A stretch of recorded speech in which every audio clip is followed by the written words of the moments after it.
Picture a world where whispers decide the fate of kings, where invisible hands pull the strings behind thrones, and where a single well-placed spy can tip the balance of entire civilizations. This isn't fiction, it's the hidden reality of ancient Persia, home to some of history's most sophisticated and ruthless spy networks. Long before modern intelligence agencies, Persian operatives were mastering the art of deception, sabotage, and political manipulation, shaping empires from the shadows. Their secrets were so tightly guarded that even today, we're only beginning to unravel the full extent of their influence. What if I told you that the rise and fall of legendary empires, from the Babylonians to the Greeks, were quietly orchestrated by these unseen Persian agents? These weren't just lone informants or mercenaries. They were part of meticulously organized systems, with spies embedded at every level of society. Merchants, diplomats, even royal advisors, anyone could be a Persian operative, moving like ghosts through the corridors of power. Their missions ranged from gathering intelligence to orchestrating assassinations, all in service of a single goal: Persian dominance. And their success was so absolute that their techniques became the blueprint for espionage for centuries to come. But how did they do it? How did a network of shadows wield such unimaginable power? That's the story we're about to uncover. Over the course of this journey, we'll explore 30 of these ancient Persian spy networks, their methods, their most audacious operations, and the shocking ways they altered the course of history. You'll meet master spies who could vanish without a trace, codes so intricate they've never been fully cracked, and plots so daring they'd put any modern thriller to shame. This isn't just a tale of intrigue, it's a revelation of how the ancient world truly operated, where the battles weren't always fought with swords but with secrets. So stay with me, because by the end, you'll never look at history the same way again. The story of Persian espionage begins with Cyrus the Great, the visionary ruler who didn't just conquer lands, he mastered the art of controlling them from the shadows. His secret weapon, a network so feared it was called the eyes and ears of the king.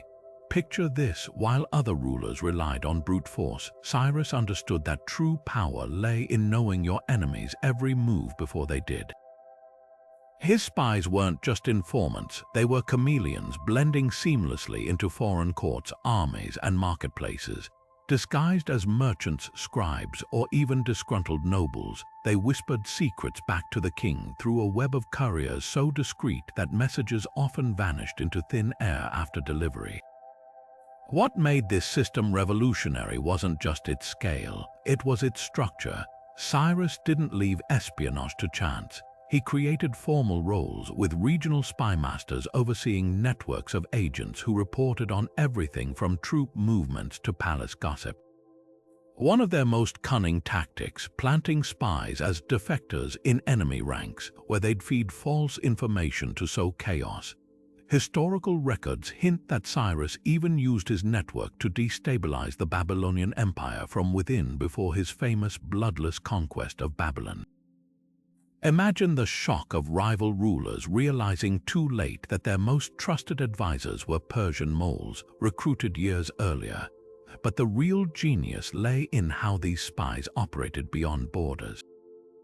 Persian agents didn't just gather intelligence, they shaped it. They spread rumors to turn allies against each other, bribed officials to leave city gates unguarded, and even staged omens to manipulate superstitious enemies. One account describes how Cyrus's spies convinced the Lydian king Croesus to attack at the worst possible moment by fabricating signs of Persian weakness. By the time Croesus realized the deception, his kingdom was already lost. This wasn't just warfare, it was psychological domination, proving that sometimes the quietest whispers could topple the loudest thrones. What's chilling is how modern it all feels. Cyrus's network pioneered techniques still used today: dead drops, coded messages, even compartmentalization where no single spy knew the full picture. And they did it all without a single line of their correspondence ever being intercepted. That's the legacy of the eyes and ears of the king, a blueprint for empire building so effective that 2.5 millennia later, intelligence agencies still study Cyrus's methods. His greatest conquest wasn't territory, it was the art of making the invisible hand unstoppable. While Cyrus built his empire with the eyes and ears of the king, later Persian rulers perfected an even more audacious system, one that operated in plain sight. Meet the postal courier spies, a network so brilliantly concealed that it transformed every letter carrier into a potential intelligence operative. Persia's royal mail service, the legendary Angarian, was already a marvel of ancient engineering, a highway of relay stations where fresh horses and riders waited to sprint messages across thousands of miles in days. But few realized these same couriers carried more than official correspondence. They were the empire's invisible sentinels, trained to listen, observe, and report anything that threatened Persian rule. Imagine being a regional governor along the royal road, unaware that the seemingly ordinary messenger delivering your tax scrolls was secretly noting the size of your private army or counting how often foreign envoys visited your palace. These couriers had memorized subtle codes, a knotted ribbon here, a seemingly misplaced seal there, to flag suspicious activity without alerting their targets. Some even carried hollow staffs containing wax tablets for secret reports, a trick later adopted by Roman and Mongol spies.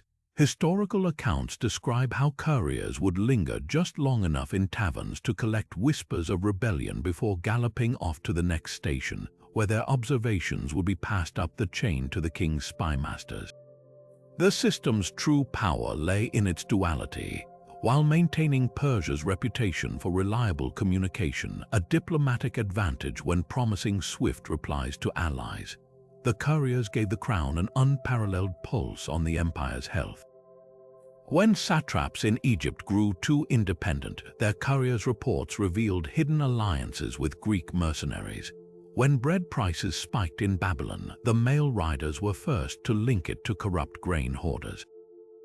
Even the couriers' famed speed served espionage. Rebels couldn't outpace the very system reporting their movements. One vivid Greek account tells of a satrap who bribed a courier to delay news of his revolt, only to find the man had secretly sent word via a faster route, ensuring royal troops arrived before the rebellion began. What made this network terrifyingly effective was its seamless integration. Unlike Cyrus's undercover agents, these spies didn't need disguises. Their uniforms were their camouflage, letting them move freely where foreign spies would be executed on sight. And because every province relied on the postal system, satrapies were fined for delaying couriers. The spies had legal protection to interrogate locals about logistical delays. A courier asking why a bridge was out could uncover sabotage. One checking road conditions might map rebel troop positions.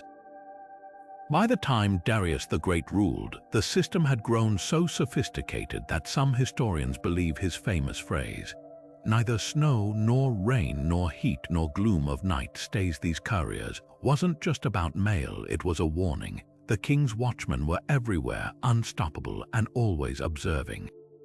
Yet the couriers' greatest legacy wasn't their stealth, it was how they redefined control. While other empires crumbled under distant governors' rebellions, Persia's postal spies created something unprecedented: real-time governance. For the first time in history, a ruler could detect fires in his empire before they became infernos, because the very infrastructure binding his lands also surveilled them. Modern intelligence agencies still study this model, where logistics and espionage intertwine. From Soviet bloc informants masquerading as train conductors to today's digital metadata collection, the shadow of Persia's courier spies stretches further than even they could have imagined. Their lesson: the most powerful spies aren't those who hide in darkness, but those who move boldly in the light, weaponizing trust itself.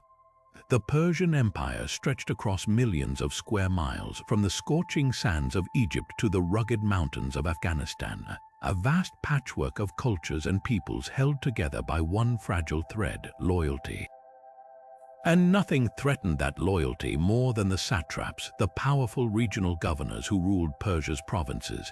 Left unchecked, these men could amass private armies, hoard taxes, even plot rebellion. So the Persian kings devised a surveillance system so meticulous that it turned every satrapal court into a gilded cage, where even a whisper of treason could bring the empire crashing down upon them. At the heart of this system were the Spasocka, a covert branch of royal inspectors who operated under the guise of tax collectors or traveling diplomats. These weren't just bureaucrats, they were master evaluators trained to spot discrepancies in grain stores that hinted at hidden troops or lavish building projects funded by embezzled tribute.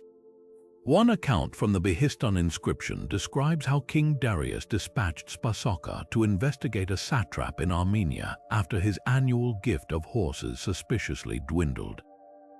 The inspectors didn't just audit ledgers, they befriended cooks to learn who dined privately with the satrap, bribed scribes for copies of undelivered letters, even measured the wear on garrison stables to estimate undisclosed cavalry numbers.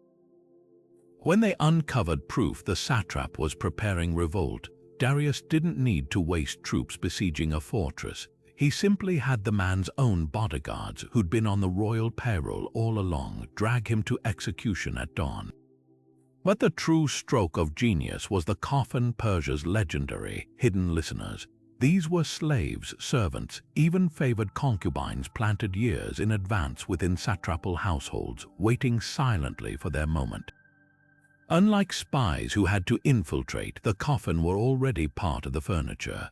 A cupbearer refilling wine might catch treasonous boasts between toasts. A scribe copying correspondence could alter key phrases to misdirect rebel plans.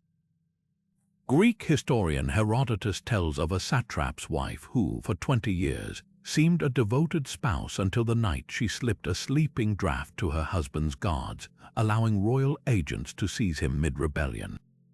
Only then did the court learn she'd been a coffin since childhood, placed by the previous king as a long-term investment in control. The system's most chilling innovation, though, was its use of coded threat displays. Satraps knew that among the ornate gifts delivered from the royal court, golden goblets, jeweled daggers, there might be one item carrying a silent message. A lion statue with its paw raised meant the king was watching. An empty scabbard signaled impending disgrace. One particularly macabre tradition involved sending a satrap a robe and dagger. If the robe fit perfectly, it proved the king's tailors had recent measurements, meaning his spies had been inside the household unnoticed. Many satraps reportedly abandoned rebellions upon receiving these gifts, realizing they were already ensnared. This omnipresent surveillance didn't just prevent revolts, it reshaped governance itself. Satraps became hyper-aware that any excess might be construed as treason. Building too many roads, preparing for troop movements, hosting too many festivals, stockpiling loyalty. The system bred such paranoia that some governors reportedly executed their own sons over unverified rumors, fearing the king's spies would punish hesitation. Yet paradoxically, this repression bred stability. For centuries, Persia's borders held not just through armies, but through the unshakable certainty that every satrap's shadow contained a pair of royal eyes. Modern parallels are unsettlingly clear, from Stalin's network of informants in Soviet commissariats to today's digital employee monitoring systems. The specter of the Spasocka endures. But Persia's true legacy was demonstrating that control isn't just about punishment, it's about crafting an environment where rebellion feels impossible before it's even conceived. The satrap who never acts against the crown isn't necessarily loyal. He's just acutely aware that his gardener, his treasurer, even his favorite child might be the one who ends him. And that is how you rule an empire without constant bloodshed. In the glittering courts of ancient Persia, where power was often measured by the visibility of one's influence, some of the empire's most potent weapons were those society refused to see. Enter the king's women, an elite coterie of female spies who turn the constraints of their gender into an unparalleled advantage. While generals and diplomats jostled for attention in the throne rooms, these operatives moved through the shadows of harems and noble households, their perceived insignificance masking a web of intelligence gathering so extensive it often decided the fates of kings. Harems, often dismissed as mere collections of concubines, were in reality nerve centers of political intrigue. Persian rulers deliberately staffed them with women from conquered territories, daughters of rival kings, sisters of rebellious chieftains, who understood the languages, customs, and vulnerabilities of their homelands. A whispered complaint about a governor's cruelty over embroidery, a drunk noble's boast during a private music performance, even the particular spices requested for a banquet could reveal alliances or tensions invisible to male diplomats. One account from the Persepolis tablets describes how a Bactrian woman in King Xerxes' harem uncovered an assassination plot after noticing a servant's unusual hesitation to taste the king's wine, a detail the royal guards had missed. The brilliance of these spies lay in their social camouflage. In a world where men couldn't enter women's quarters without scandal, the king's women operated with near total impunity. They developed intricate signaling systems. A specific arrangement of flowers in a courtyard might warn of approaching danger, while the pattern of henna on a dancer's hands could encode troop movements. Some posed as midwives or mourners, professions that granted them access to households across class lines. Plutarch recounts how a Persian spy disguised as a wet nurse for a Median noble family spent years gaining their trust only to slip poison into their goblets the night before a planned uprising. Perhaps their most devastating tactic was the manipulation of marital politics. When Persian kings married foreign princesses to secure alliances, they often sent handmaidens trained in espionage alongside them. These women would discreetly assess the loyalty of their new court, sometimes for decades before being activated. A stunning example comes from the Babylonian chronicles, where a princess's attendant, believed to be a simple weaver, orchestrated the defection of an entire cavalry unit by exploiting their commander's secret resentment toward his king. The attendant had spent 15 years cataloging such grudges through seemingly idle chatter at the loom. But the king's women weren't just passive observers. They actively shaped events through carefully curated misinformation. A spy might confide false gossip about a rival's infidelity to a trusted servant, knowing it would reach the ears of a paranoid ruler. Others staged elaborate deceptions. One operative reportedly convinced an enemy general that his own wife was conspiring against him by planting forged letters, prompting him to abandon his post in a jealous rage. The psychological warfare was so refined that some historians argue Persian queens like Atossa wielded more real power through these networks than their royal husbands did through decrees. What makes their legacy extraordinary is how thoroughly it upends modern assumptions about ancient women's roles. These weren't exceptions to the rule. They were part of a systematized intelligence apparatus that recognized feminine spaces as critical battlefields. While Greek historians fixated on Persian military might, they often missed the quieter victories won over lute songs and bathhouse steam. The king's women proved that sometimes the most dangerous weapon isn't a dagger, but the ability to be forgotten in plain sight until the moment one chooses to be remembered. Silk-laden caravans winding through mountain passes, bustling bazaars humming with a dozen languages. These were the stages for one of Persia's most ingenious spy networks. The merchant informants didn't just trade spices and textiles. They traded in secrets, turning the Silk Road into an information highway that fed the empire's insatiable appetite for intelligence. To foreign eyes, they were nothing more than ambitious traders haggling over the price of saffron. In reality, their ledgers held far more than accounts of goods sold. they mapped the shifting loyalties of kings, the movements of armies, and the vulnerabilities of rival states. What made these spies so effective was their perfect cover. Merchants were expected to ask questions about road conditions, local politics, the mood of the people, all under the guise of calculating business risks. A Persian trader inquiring about delays at a mountain pass might be gauging troop blockades. Another complaining of bandits could be probing for rebel activity. Their caravanserais, those sprawling inns dotting trade routes, doubled as listening posts where agents exchanged encrypted messages hidden in plain sight. A seemingly innocent order for blue lapis lazuli from bad action, for example, might alert spymasters to unrest in the region, the color and minerals serving as coded references to local factions.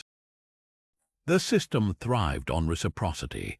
Persian kings granted these merchant spies exclusive trading rights and armed escorts, ensuring their loyalty while providing plausible reasons for their frequent comings and goings. In return, the informants delivered intelligence wrapped in commercial gossip. One surviving clay tablet from Persepolis records how a wine merchant in Anatolia exposed a Greek plot by noting an unusual surge in purchases of Persian-style ceremonial cups, a detail that tipped off officials to clandestine meetings between dissident satraps. Another account describes a textile dealer who smuggled maps of Indian fortifications rolled inside bolts of silk, their patterns subtly marking weak points in defensive walls. But their most daring operations involved manipulation of markets themselves. By strategically buying up key commodities like the sudden hoarding of saddle leather in a border province, they could force enemy armies to delay campaigns due to supply shortages. Others spread economic turmoil by flooding regions with counterfeit coinage, destabilizing local economies ahead of Persian invasions. A Greek historian famously griped that Persian merchants could bankrupt a city with one well-timed rumor, referencing their habit of sparking bank runs in enemy states by spreading false news of impending droughts or famines. The true mastery of this network lay in its sheer scale. With thousands of Persian merchants crisscrossing continents, the empire effectively had thousands of unassuming agents whose very profession required them to blend in. Unlike royal envoys who drew scrutiny, these figures moved with the freedom of men driven solely by profit. Even when caught, they often escaped punishment. After all, what ruler would risk alienating the traders who supplied their luxuries? By the time Rome rose to power, Persian merchant spies had already perfected the art of economic warfare, leaving behind a playbook still referenced in modern trade-based espionage. Their legacy whispers a timeless truth: gold and information are the same currency, just polished differently.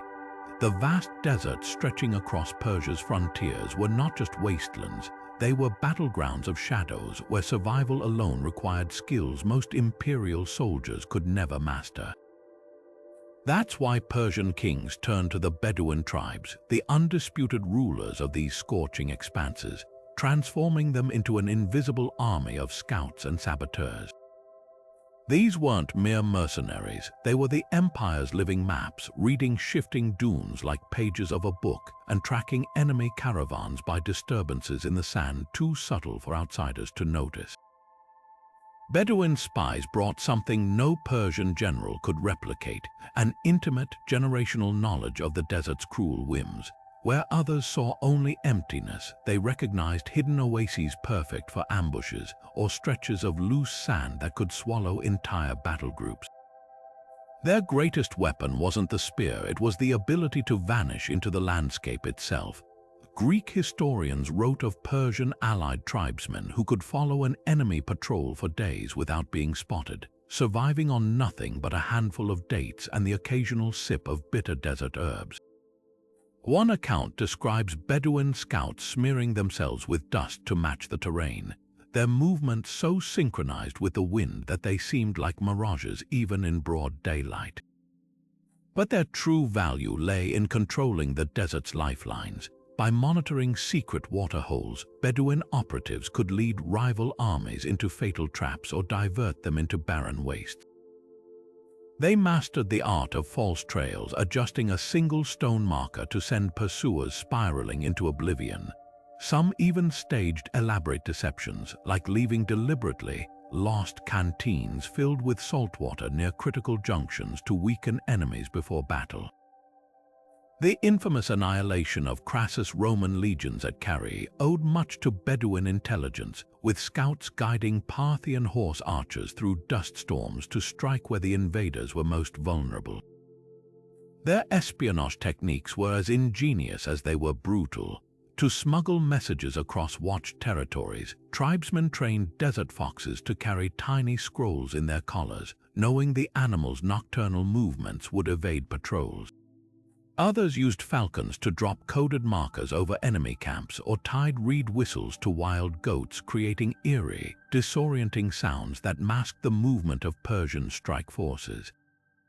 One particularly audacious tactic involved poisoning select water sources with non-lethal herbs that caused temporary blindness, allowing Bedouin raiders to pick off disoriented garrisons at will. What made these scouts indispensable was their dual loyalty. While paid in silver and trade privileges, many tribes saw espionage as part of their ancient role as the desert's guardians. To them, the Romans or Babylonians blundering through their lands were trespassers violating unspoken codes. Persian kings cleverly honored this worldview, framing intelligence missions as tests of tribal honor rather than servitude. A Bedouin chieftain might receive a gift of a finely crafted dagger not just as payment, but as a symbolic invitation to prove his people's unmatched mastery of the sands. Yet the relationship wasn't without friction. Persian satraps knew the Bedouin could switch allegiances if slighted, and entire campaigns were sometimes derailed by a single tribal grudge over stolen camels or undelivered promises. This delicate balance birthed one of history's earliest known deniable operations, missions where tribal raiders attacked Persian enemies without official orders, giving kings plausible distance if things went wrong. The system worked so well that when Alexander invaded Persia centuries later, his chroniclers complained of ghosts in the dunes who harassed supply lines yet left no tracks to follow. Modern militaries still study these desert scouts' tactics, from the British Lawrence of Arabia to modern drone reconnaissance. But the Bedouins' greatest lesson wasn't just about warfare, it was about the power of cultural symbiosis. Persia didn't conquer the desert, it recognized those who already ruled it, weaving their strengths into an empire's fabric. The sands remembered every step, every betrayal, every hidden well. And for centuries, the Bedouin ensured those secrets served only one master, the King of Kings. Beneath the towering columns of Persepolis, where official proclamations were carved in stone for all to see, an entirely different language thrived in the shadows, one designed to be understood by only a select few. The cryptographers of ancient Persia didn't just write messages, they wove them into riddles, hiding treasonous plots and military strategies in plain sight. These scribes were the empire's living ciphers, trained from childhood in techniques so sophisticated that some of their codes remain unsolved to this day. At the heart of their craft was the Gandhabharanda, Persia's iconic double-headed eagle cipher. Unlike simple substitution codes used by Greeks or Egyptians, this system layered multiple encryption methods. A message might begin with reversed lettering, then be overlaid with numerical substitutions based on the positions of celestial bodies recorded in temple almanacs. But the true genius lay in the keys, physical objects like engraved seals or even strands of colored thread that recipients would use to decode messages. One surviving clay tablet from the royal archives describes how a satrap's warning about a Median rebellion was concealed within a seemingly mundane inventory list of temple offerings. Only by wrapping the tablet in a specific patterned cloth did the hidden grid of meaningful symbols emerge. The cryptographer's most daring innovation was steganography, hiding messages where none appeared to exist. They wrote between the lines of official scrolls using invisible inks made from diluted cow's milk that darkened when heated over a lamp. others etched tiny markings onto the wax seals of documents, visible only when tilted toward sunlight at precise angles. A famous incident recorded by the Babylonian historian Berossus tells of a Persian spy who smuggled battle plans out of a besieged city by tattooing them onto his shaved scalp, letting his hair grow back before passing through enemy gates. But the system's true strength was its adaptability. Cryptographers tailored codes to their audience. Greek-speaking mercenaries might receive messages hidden in verse mimicking Homeric meter, while nomadic allies decoded warnings woven into carpet patterns. Some operatives even employed musical ciphers where the tuning of a lyre's strings corresponded to military coordinates. The sheer variety made counterintelligence nearly impossible. Just as Babylonian codebreakers cracked one variant, Persia would deploy another. Perhaps their most chilling legacy was the silent punishment, a cryptographic twist on psychological warfare. Rebellious satraps would suddenly receive perfectly decoded messages detailing their private conversations from weeks prior, a proof that their inner circles had been compromised, but without revealing which whispers had reached the king. The resulting paranoia often triggered purges of innocent advisors, destabilizing regions without Persia lifting a finger. Modern encryption experts still marvel at how these ancient scribes anticipated principles used in today's digital security, proving that whether carved in clay or transmitted as pixels, the game of shadows remains unchanged. Consider the ultimate test of loyalty: spies who didn't just cross enemy lines but burned every bridge behind them, swearing oaths of hatred against the very empire they secretly served. The Persian false defectors were masters of this deadly theater, infiltrating rival courts with performances so convincing that some lived decades undercover, their true allegiance hidden even from their own families. Their mission: to become more Greek than the Greeks, more Egyptian than the pharaohs, until the moment came to strike. Take the case of Artaphons, a Persian noble who staged a very public falling out with King Darius after losing a border fortress to Macedonian forces. Fleeing to Athens with exaggerated tales of Persian weakness, he spent years ingratiating himself with Greek strategists, even fighting alongside them in skirmishes. His breakthrough came when he accidentally leaked flawed battle plans before the Battle of Marathon, maps that deliberately funneled Greek troops into kill zones. Only after the Persian arrows rained down did the Greeks realize their trusted advisor's defection had been an elaborate ruse. What made Artaphon so dangerous wasn't just his deception, it was his willingness to let his reputation rot in Persia to sell the lie.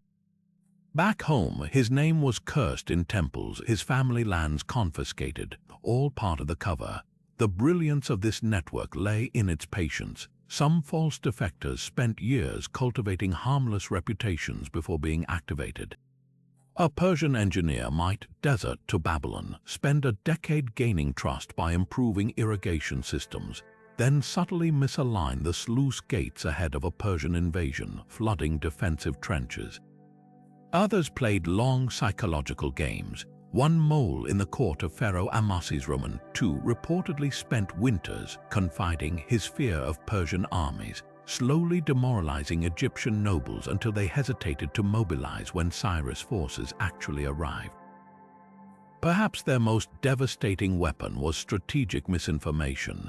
A defector claiming to be a disgruntled satrap could feed enemy generals inflated numbers of Persian troops or false marching routes, sending armies stumbling into ambushes. The Greek historian Ctesias describes how a Persian operative code named the Weaver convinced Sparta that Darius' navy was riddled with disease, a lie that delayed Greek reinforcements until Persia had secured key Aegean islands. These weren't just lies, they were carefully crafted narratives designed to exploit each enemy's unique fears and biases. But the operation's most chilling aspect was its self-sacrifice. Many false defectors knew they'd never return home, either because their cover required irreversible actions or because extraction was impossible. Some, like the spy who defected to the Scythians only to poison their chieftain's wine, accepted gruesome executions as the cost of their mission. Their epitaphs, if they had any, would read simply, "loyal to the end," even when their empire disowned them. This network's legacy echoes in modern sleeper agents and deep-cover operatives, but Persia's innovation was recognizing that the most convincing defector is one who believes their own story, at least outwardly. The tears of betrayal, the rage against former masters, even the genuine friendships formed with enemies all had to feel real, because in the end, the best lies aren't told, they're lived. In the flickering firelight of Persia's sacred temples, where incense curled toward the heavens and devotees whispered prayers for divine favor, an entirely different kind of communion took place. Zoroastrian priests, revered as bridges between mortals and Ahura Mazda, wielded a dual authority: spiritual shepherds by day, clandestine intelligence gatherers by night. These temple spies understood something revolutionary. Confessionals weren't just for absolution, they were treasure troves of state secrets spilled under the guise of seeking holy counsel. Consider the structure of their operation. Pilgrims from every corner of the empire, merchants, soldiers, even rival nobles, came to temples like the famed Adur-Gushnasp, believing their admissions vanished into the sanctity of the divine. What they didn't realize was how carefully priests catalogued inconsistencies in their stories. A satrap's servant praying for forgiveness after stealing temple offerings might accidentally reveal his master's dwindling finances, a hint of rebellion brewing. A general's wife pleading for her husband's safety could unknowingly disclose troop movements through the timing of her anxieties. The system thrived on psychological nuance. People confide differently when they believe their words are heard only by the gods. The priest's methods were as subtle as they were effective. Ritual objects doubled as surveillance tools. The balsam twigs used in ceremonies, for example, were often arranged in specific patterns to signal urgent messages to temple acolytes. A horizontal bundle might mean, "watch this visitor," while a crossed set could flag a known conspirator. Some temples even employed echo walls, architectural quirks that allowed hidden listeners to overhear private confessions in adjacent chambers. One account from the Denkard texts describes how a priest in Bactria uncovered an assassination plot after noticing a nobleman's unusually specific prayers about forgiveness for future actions, a red flag that triggered discreet scrutiny of his household. But the real power lay in how these spies weaponized trust.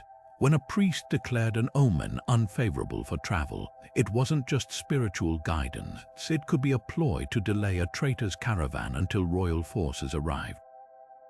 Sacred fires that miraculously burned brighter during certain visitors' prayers, often a coded welcome for fellow agents.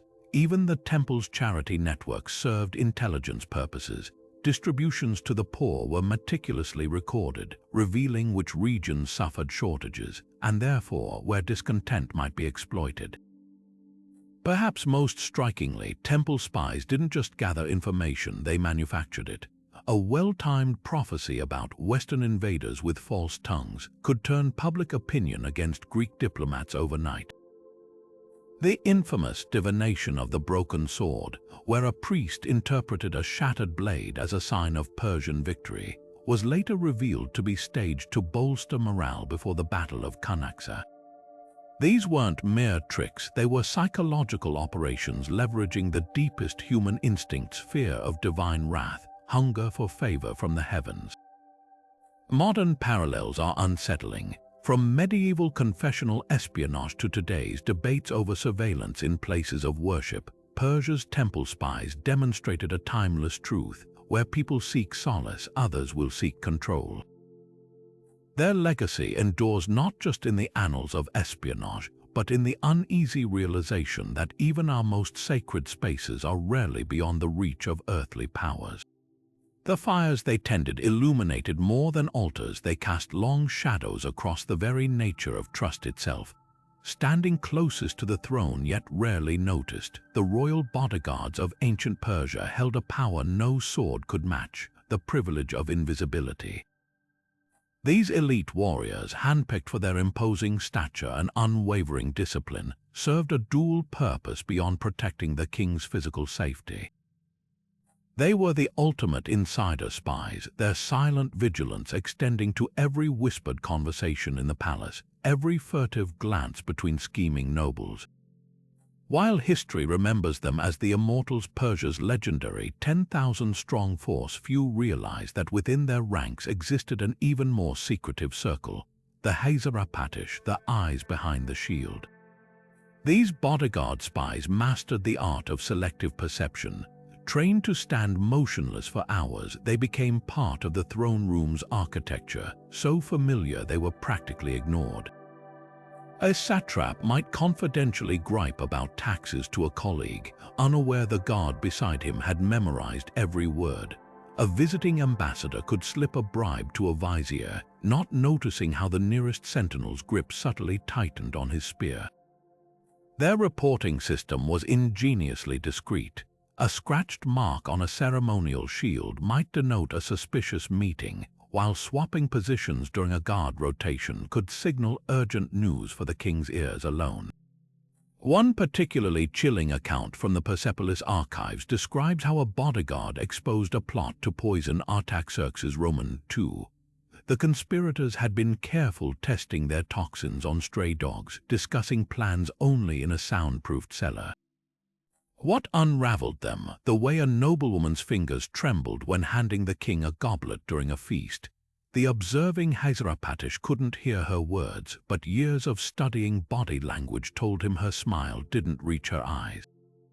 That single observation triggered a covert investigation uncovering the entire network, but their true brilliance lay in controlled manipulation. Rather than always preventing threats, these spies sometimes allowed minor conspiracies to progress just enough to identify all participants before crushing them spectacularly. A Greek envoy's diary recounts attending a Persian court where a guard accidentally left a side door unsecured, tempting disloyal satraps into a trap.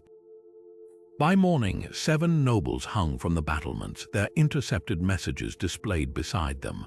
The lesson was clear: the king's protectors saw everything, even what they pretended not to notice. What made this network terrifyingly effective was its dual-edged loyalty system. Each Hazarapatish knew his family lived in privileged quarters near the palace, a perk that also made them potential hostages should he falter. Yet the smartest kings understood carrots worked better than sticks. Bodyguards who exposed major plots received shocking rewards. One reportedly gained an entire city's tax revenues for life after thwarting an assassination. This created fierce competition among the ranks to uncover threats first, turning the Guard Corps into a self-policing web of informants. Modern security forces still employ versions of these tactics, from the Secret Service's behavioral monitoring to Kremlin guards trained to track micro-expressions. But Persia's innovation was recognizing that true protection isn't just about reacting to danger, it's about shaping an environment where betrayal feels impossible.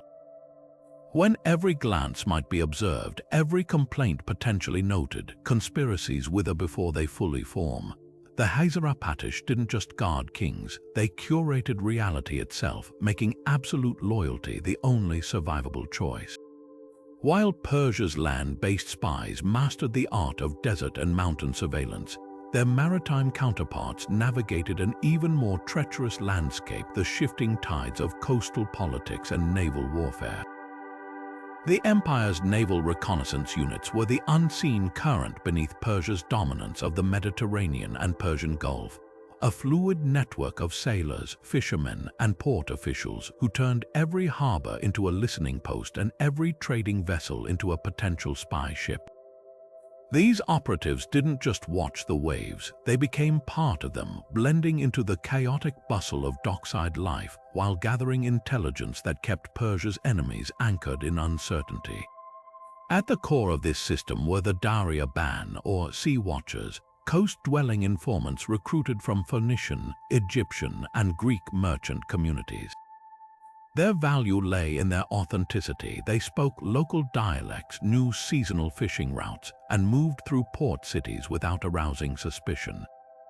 A Greek captain bragging about Athenian naval repairs over cups of wine might not notice the quiet Cypriot trader refilling his cup, memorizing details of hull reinforcements for Persian strategists.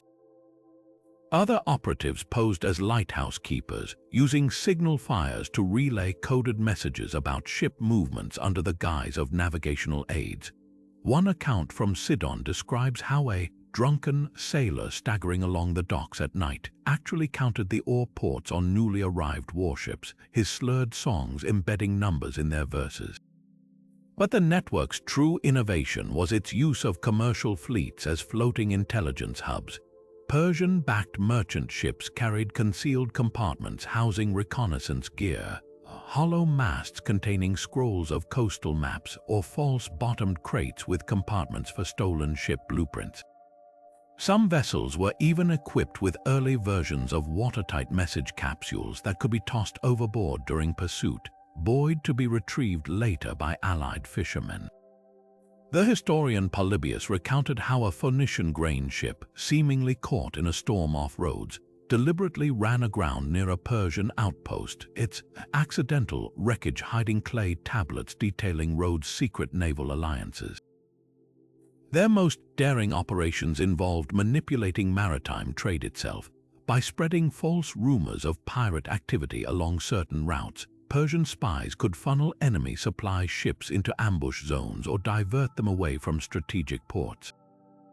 Others sabotaged rival fleets through seemingly innocent means, corrupting pitch supplies to weaken hull seams or bribing dockworkers to misalign steering oars.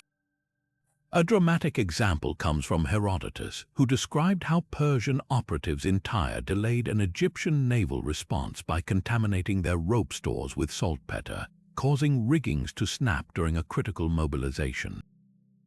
The naval spies' greatest weapon, however, was their mastery of environmental warfare.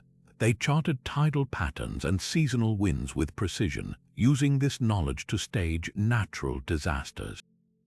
A well-timed leak about phantom sandbanks could strand an enemy fleet at low tide, while misinformation about favorable currents might lure them into treacherous straits. During Xerxes' invasion of Greece, these units proved invaluable. Local fishermen secretly in Persian guided the massive armada through hidden channels, while others spread panic by exaggerating Greek defenses in waterfront taverns. What set Persia's maritime spies apart was their understanding that the sea wasn't just a battlefield, it was an information network. The ripple of a rumor in one port could become a tidal wave of consequence miles away. Their legacy lingers in modern naval intelligence, from wartime Q ships to today's satellite-tracked fishing fleets doubling as reconnaissance assets. But perhaps their most enduring lesson was this: control the narrative of the waves, and you control the fate of empires. The Daria band didn't just spy on the water, they made the sea itself speak for Persia. In the shadowy recesses of Persian dungeons, where torchlight flickered against damp stone walls, a different kind of warfare unfolded. One fought not with blades, but with the fragility of the human mind. Persia's prisoner interrogators were no ordinary torturers. They were psychological artisans who understood that breaking a man didn't always require breaking his bones. Their methods combined theatrical cruelty with surgical precision, extracting secrets through a terrifying blend of illusion, despair, and, when least expected, calculated kindness. Step inside one of their interrogation chambers, and you'd witness a macabre theater of deception. A captured Greek officer might find himself dragged before a masked inquisitor surrounded by implements of pain, only to notice, with mounting dread, that the tools remained spotlessly clean. This was no oversight. Persian interrogators knew that anticipation of suffering often proved more paralyzing than the act itself. They staged elaborate charades, fake executions where prisoners heard fellow captives screaming in unseen rooms, actually recorded voices of actors, or mock escapes that led straight into the arms of waiting guards. One account from the Babylonian archives describes how a Lydian general cracked after being forced to overhear his own wife's voice pleading for mercy, a recording achieved by a talented mimic hidden behind a curtain. But the true genius of these interrogators lay in their unpredictability.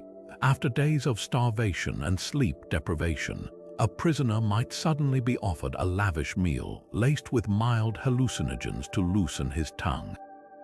Others were subjected to reverse interrogations, where friendly-faced scribes apologized for the king's cruelty while subtly confirming troop positions through leading questions. The most effective operators played on cultural fears. Egyptian captives faced mock rituals with altered hieroglyphs suggesting divine abandonment, while Scythian warriors were unnerved by staged omens of cursed arrows. Perhaps their most chilling innovation was the riddle of the two truths. Prisoners would be presented with two contradictory facts about their homeland, say, a report that their king had died versus one that he'd raised new armies. Their instinctive correction of the falsehood revealed what they knew to be true. This psychological chess game allowed Persia to map enemy movements without a single drop of blood. Modern intelligence agencies still employ variations of this technique, proving that the quietest interrogation rooms often echo the loudest. Yet these spies understood that every man had his breaking point, not through pain but through the erosion of identity. A Babylonian general held for months might receive a forged letter from his son, its affectionate phrases laced with subtle pleas to cooperate. Others were broken by the sudden appearance of childhood belongings, confiscated from their homeland to prove how thoroughly Persia had infiltrated their lives. The message was clear: resistance wouldn't just cost you your life, it would erase your very legacy. What makes their methods so unsettlingly modern is how they foreshadowed contemporary psychological operations. The random reinforcement of brutality and kindness, the weaponization of isolation, even the staged, friendly interrogator routine, all appear in today's interrogation manuals. But Persia's interrogators added a uniquely cultural layer. They didn't just extract information, they rewrote a prisoner's understanding of reality itself. To break an enemy, you didn't need to conquer his body. You simply had to convince him his world had already fallen. Along Persia's sprawling frontiers, where the empire's reach faded into contested wilderness, an unbroken chain of watchtowers stood sentinel, not just as defenses, but as nerve centers for one of history's most sophisticated early warning systems. The borderland watchers were more than guards. They were human satellites trained to read disturbances in the landscape with near supernatural precision. A dust cloud rising at dawn wasn't just weather. It was a coded message about approaching caravan sizes. Birds scattering from a distant grove might signal hidden raiders. These operatives lived by a simple rule: nothing in nature moves without reason, and every anomaly was intelligence waiting to be deciphered. Their signaling techniques transformed the frontier itself into a communication network. By day, polished bronze mirrors flashed prearranged sequences across valleys. By night, precisely timed fire beacons leaped from peak to peak faster than any horse could ride. The system was so refined that a single extinguished flame could relay an invasion's direction before the enemy crossed the horizon. But the real genius lay in their deception tactics. Entire stretches of border might go dark to lure smugglers into thinking the coast was clear, only for hidden watchers to track their routes back to secret camps. One account from a Babylonian scroll describes how Persian border guards staged a fake plague outbreak at a key fort, complete with smoke from burning corpses, actually bundles of reeds, prompting a caravan of weapons dealers to reroute straight into a royal ambush. These watchers didn't just rely on technology, they mastered the psychology of the borderlands. By studying local herders' seasonal movements, they could spot unnatural pauses suggesting covert meetings. They trained wolves as living alarm systems, noting when the animals grew agitated at unfamiliar human scents. Some operatives even posed as corrupt guards, accepting bribes to allow safe passage, only to follow the smugglers to their entire network. A Greek mercenary's memoir recounts his horror upon discovering that the friendly Persian sentry who'd helped his band cross illegally was actually tracking their numbers for a counterattack. his reports hidden in the hollowed-out horn of a sacrificial ram left at shrines along the way. What set them apart was their deep territorial intimacy. While kings in Persepolis saw borders as lines on maps, the Watchers understood them as living organisms shifting with droughts, tribal alliances, even animal migrations. They kept shadow ledgers of every nomadic clan's habitual routes, every mountain pass that froze early, every river ford shallow enough for armies to cross. When Cyrus needed to march his troops through seemingly impassable terrain to surprise the Medes, it was border watchers who guided them along forgotten shepherd trails, their knowledge turning geographical impossibilities into tactical advantages.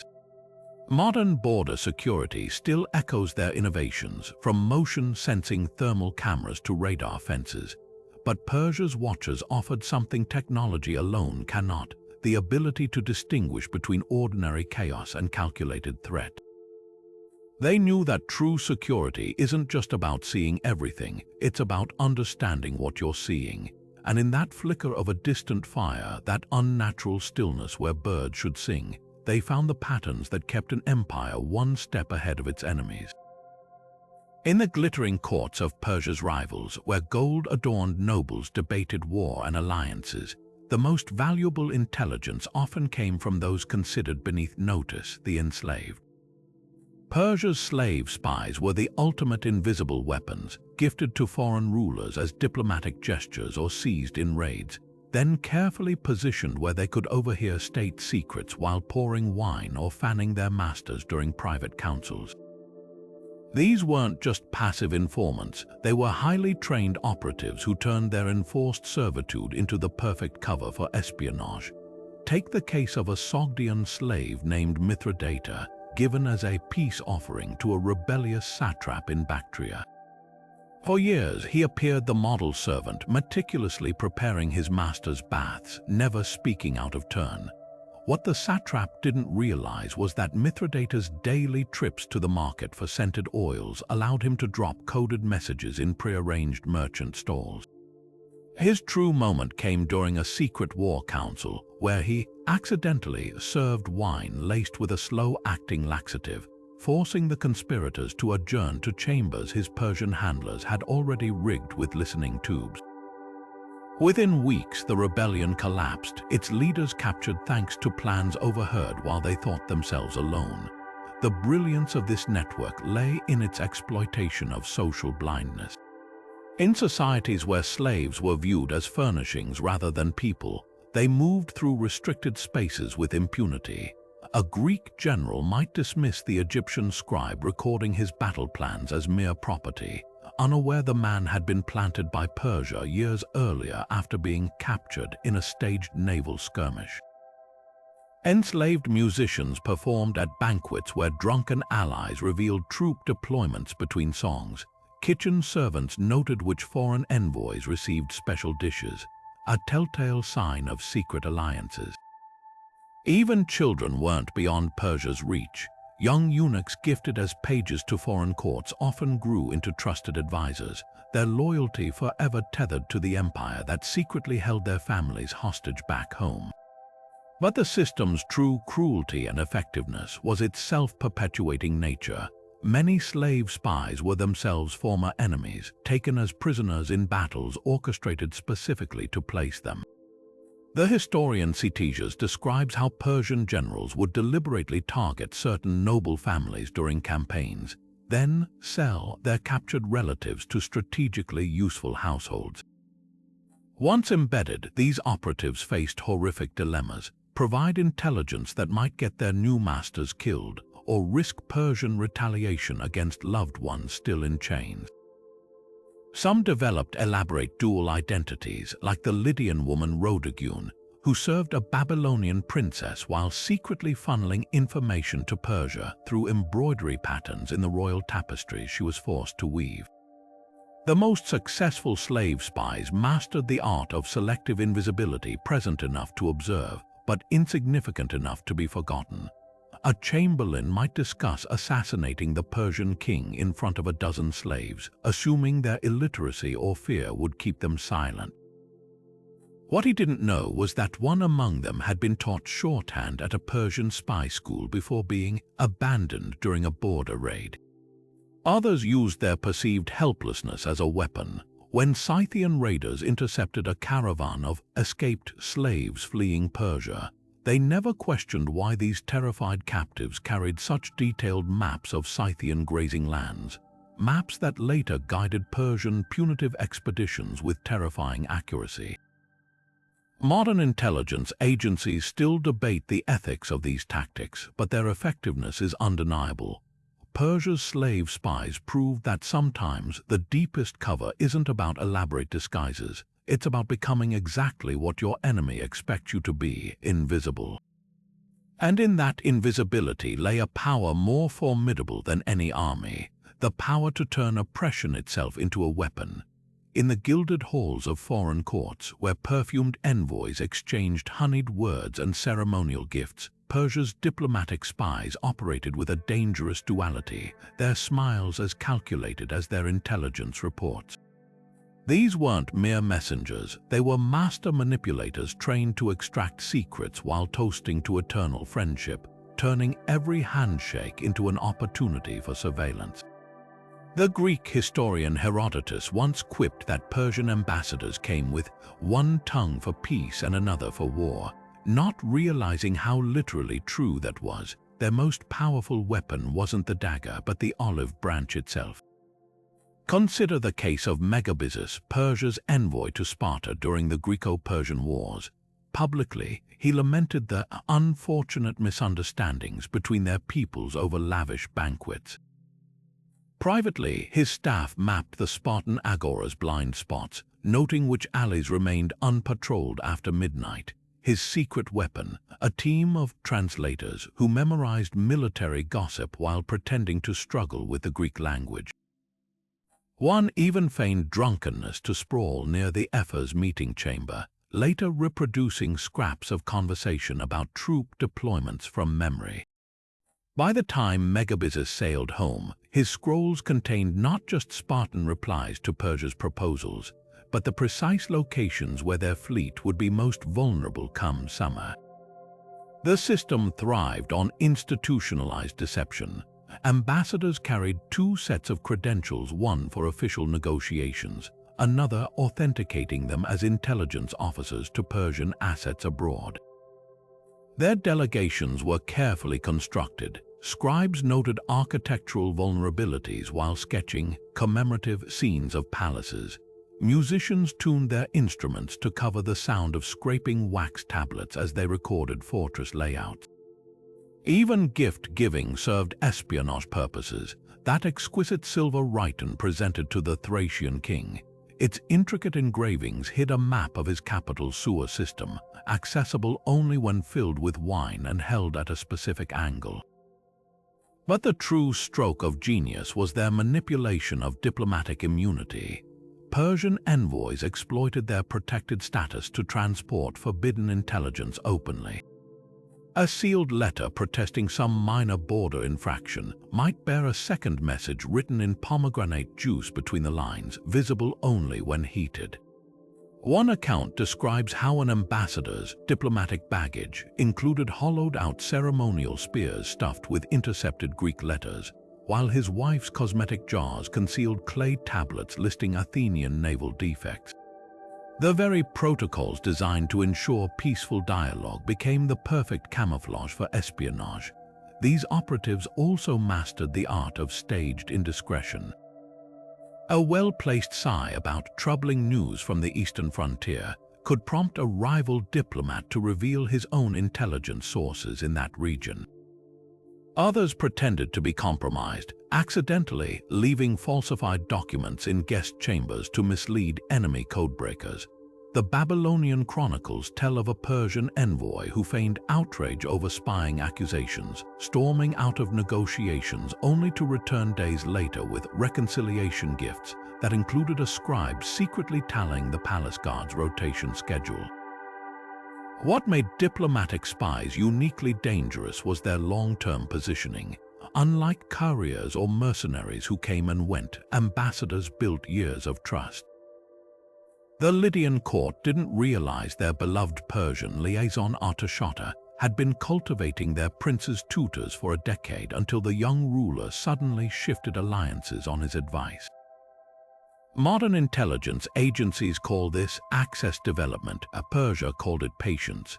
Their envoys proved that sometimes the most valuable secrets aren't stolen in darkness, but offered freely under chandeliers by rulers who never thought to suspect the man pouring their wine.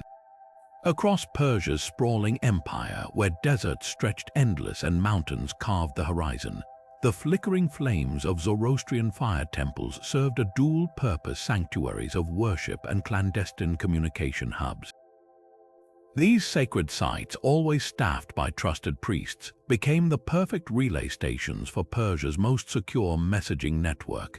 Unlike couriers who could be ambushed or scrolls that might be intercepted, the fire temple messengers transmitted intelligence through a system so subtle that even those standing beside the altar rarely noticed the secrets passing before their eyes. At the heart of this network was the sacred fire itself, never allowed to die, always flickering with coded meaning. Priests trained for years to recognize the slightest variations in flame height, smoke patterns, and even the crackle of burning wood as signals. A fire burning unusually high at dawn might warn of approaching enemy troops, while an evening ritual deliberately delayed by minutes could confirm a spy's safe arrival in the region.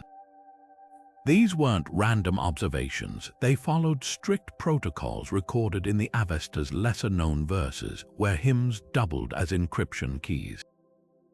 One temple's archives describe how priests in Media alerted Persepolis to a Scythian raid by arranging the fire's fuel to produce a distinctive spiral of smoke, a pattern matching the invaders' tribal banner.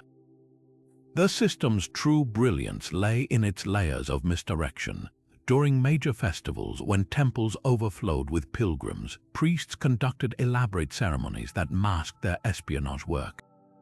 A chant about divine judgment might embed the location of a rebel camp in its syllable count, while the arrangement of ritual breads on silver platters could mirror troop formations along the border.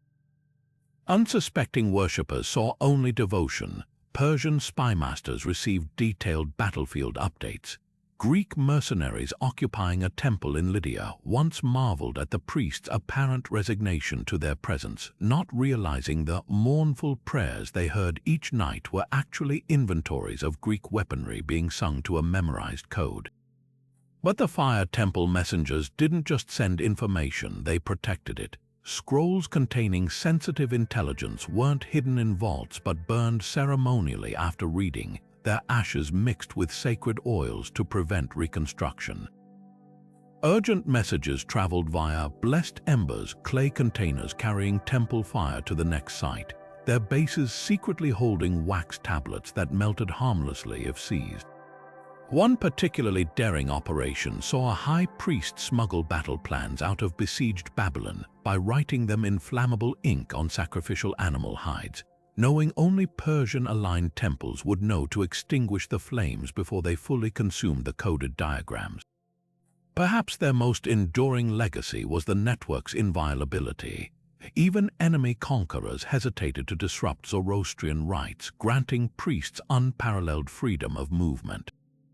When Alexander's armies swept through Persia, his generals proudly reported leaving fire temples untouched, unaware that the very priests blessing their campaign belts were tracking Macedonian supply routes through prayer sequences.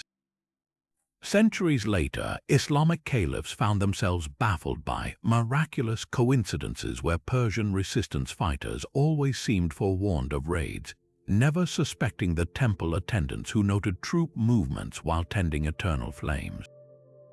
In an age before telegraphs or radios, the fire temple messengers achieved something astonishing: real-time communication across thousands of miles, wrapped in the unquestionable sanctity of faith. Their flames didn't just light altars, they illuminated the shadowy pathways of empire, proving that sometimes the most secure messages are those delivered in plain sight, guarded not by swords but by reverence. Perched atop Persia's jagged peaks, where thin air stung the lungs and eagles wheeled below, an elite corps of sentinels turned the mountains themselves into weapons. These mountain lookouts weren't just scouts, they were human extensions of the terrain, their eyes attuned to disturbances invisible to ordinary men. A sudden flurry of birds over a distant pass, a haze of dust where no caravan should be, these were the signs that triggered a chain reaction of warnings, racing across the empire faster than any horseman could hope to match. Their signaling system was a masterpiece of simplicity and precision.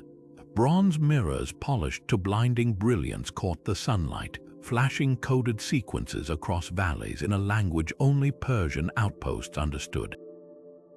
3 quick flashes might signal a small raiding party, while a sustained beam could mean full-scale invasion. At night, carefully calibrated smoke fires took over, their plumes shaped by dampened blankets into distinct patterns. A single spiraling column for cavalry, parallel lines for infantry. The Greek general Xenophon once described watching these signals from captured highlands, frustrated by their speed. Before our scouts could descend to warn us, the Persians had already armed every village along our path. But the true genius of these lookouts lay in their environmental camouflage. Some lived for years in concealed cliffside nests, their skin stained with rock dust to blend into the stone. Others mimicked the habits of shepherds, moving flocks along predictable routes while secretly observing enemy movements through hollowed-out staffs that doubled as spyglasses. A chilling account from the Behistun inscription tells of a Median warlord who spent weeks searching for Persian lookouts in the Zagros Mountains, only to realize too late that the hermit feeding him information about non-existent troop positions was himself a Persian agent, one who'd been steering the invasion force into a box canyon for slaughter. The system's resilience came from its decentralization. Each lookout post operated independently with no single point of failure. If one sentinel fell, 3 others already had eyes on the same threat. Their knowledge of the land bordered on supernatural. Some could estimate army sizes by how long it took their dust clouds to settle, or predict ambush sites based on which valleys held echoes longest. During Darius's campaigns against the Scythians, these mountain watchers proved invaluable, using timed mirror flashes to simulate phantom armies on distant ridges, tricking nomadic horsemen into exhausting their mounts chasing mirages. Modern military observers still study their techniques, from Swiss Alpine reconnaissance units to satellite early warning systems. But Persia's lookouts grasped something we often forget. Technology is no substitute for intimacy with terrain. Their mirrors and smoke were merely tools. Their real weapon was the mountain itself, and their ability to make its every whisper a warning. When empires rise and fall by the speed of information, sometimes the highest vantage point isn't a throne but a windswept cliff where a single vigilant figure stands between peace and war. Beneath the honeyed smiles of Persian courts lurked a brotherhood of shadows trained in the deadliest arts, not just to kill, but to unravel an enemy's will to fight. The Vishkanya, or poison damsels, were perhaps history's most chilling assassins, their very touch a weapon. These operatives weren't mere murderers, they were living toxins, raised from childhood on gradually increasing doses of arsenic and other poisons until their hair, sweat, even their kisses could deliver death. A Greek ambassador might swoon over the beautiful cupbearer at a banquet, never suspecting her lips had been dusted with a contact poison that would strike days later, leaving no trail back to Persia. But poison was just the beginning. Saboteurs infiltrated enemy territories as craftsmen, their repairs designed to fail catastrophically at the worst possible moment. A Persian blacksmith hired to reinforce a Babylonian siege engine might deliberately weaken its axle pins with carefully placed cracks, ensuring it would collapse mid-battle. Others posed as water engineers, diverting aqueducts to leave cities parched before invasions or subtly adjusting sluice gates to flood enemy encampments during storms. The historian Polyaenus describes how a team of Persian sappers disguised as miners triggered a landslide that buried an entire Scythian cavalry unit by weakening a single cliff face over months. their picks striking rhythmically to mask the sound of undermining.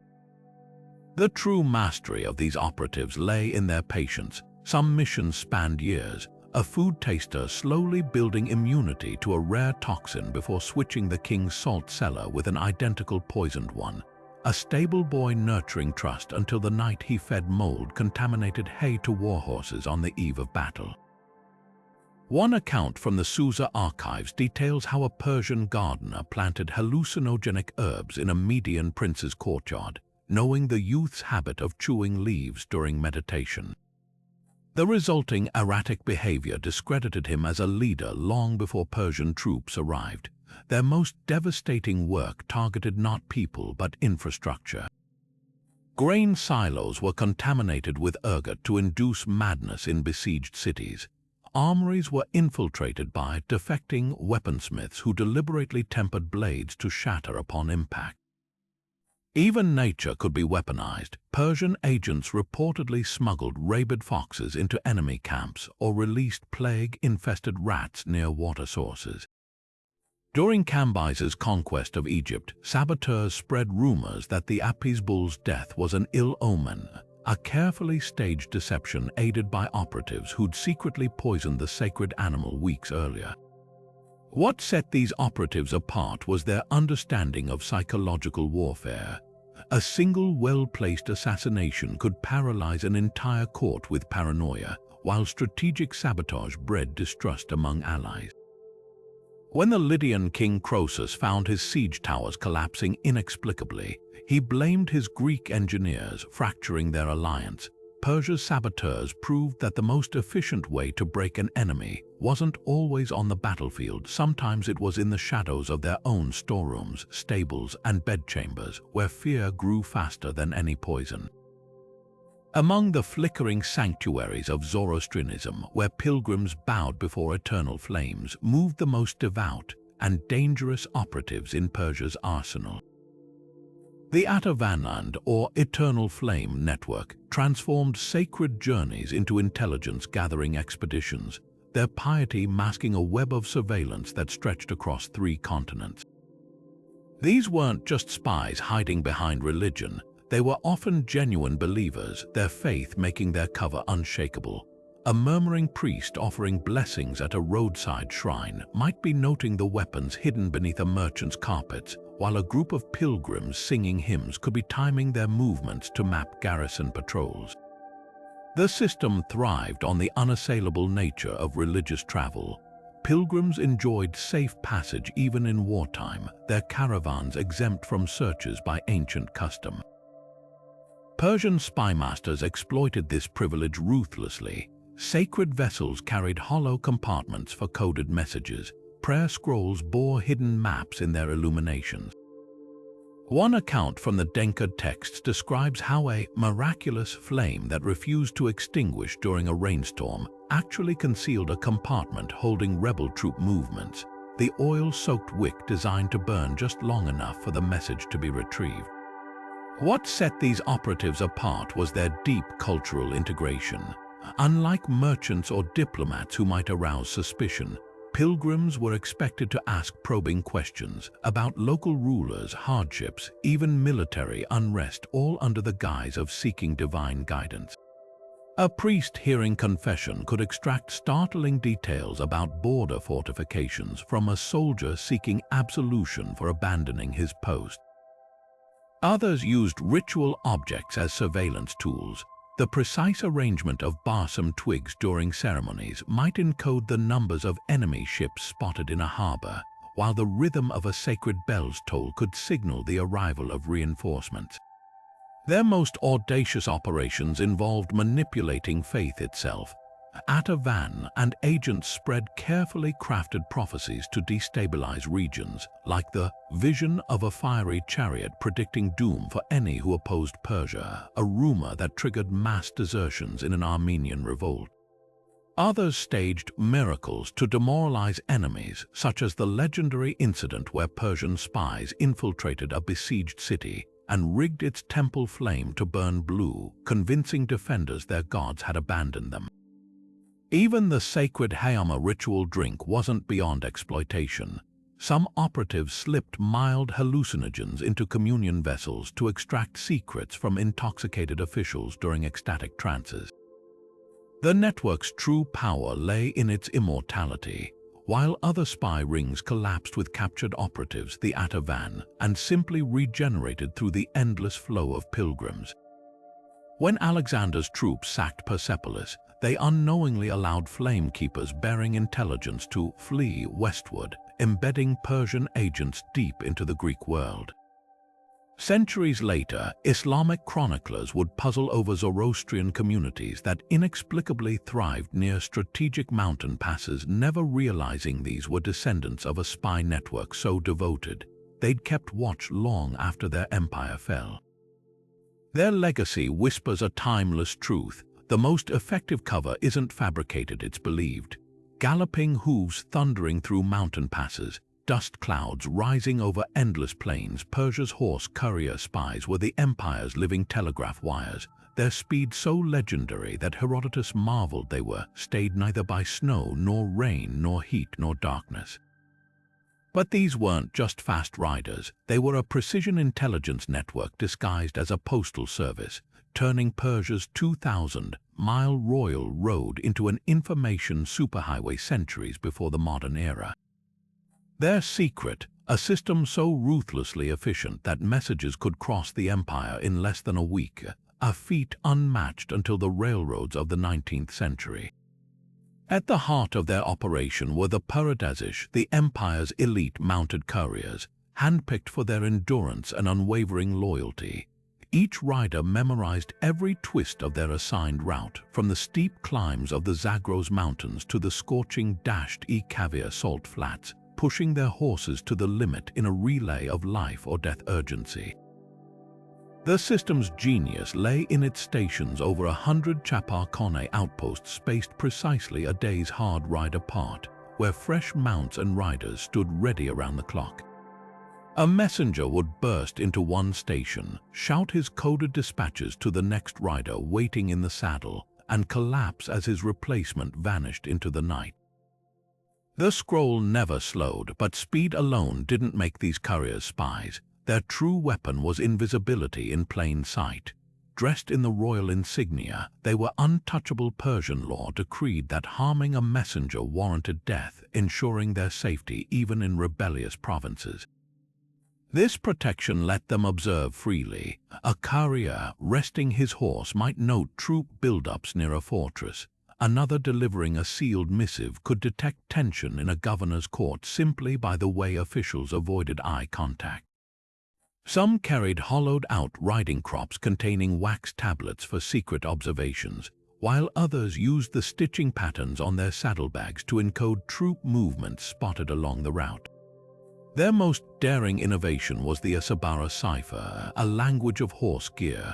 Adjusting a bridle's cheek strap might signal unrest in a region, while a deliberately unbalanced saddlebag could indicate enemy patrols ahead.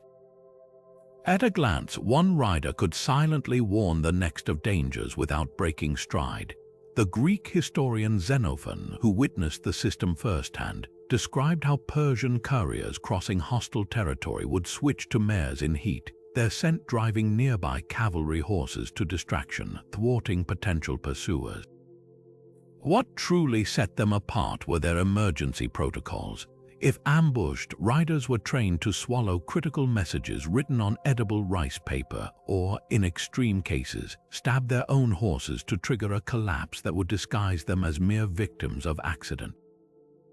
One chilling account from the Behistun inscription tells of a mortally wounded courier who, with his last breath, recited his dispatch to a fellow rider only for spies later to discover he'd inverted key numbers, secretly alerting the king that the message was given under duress.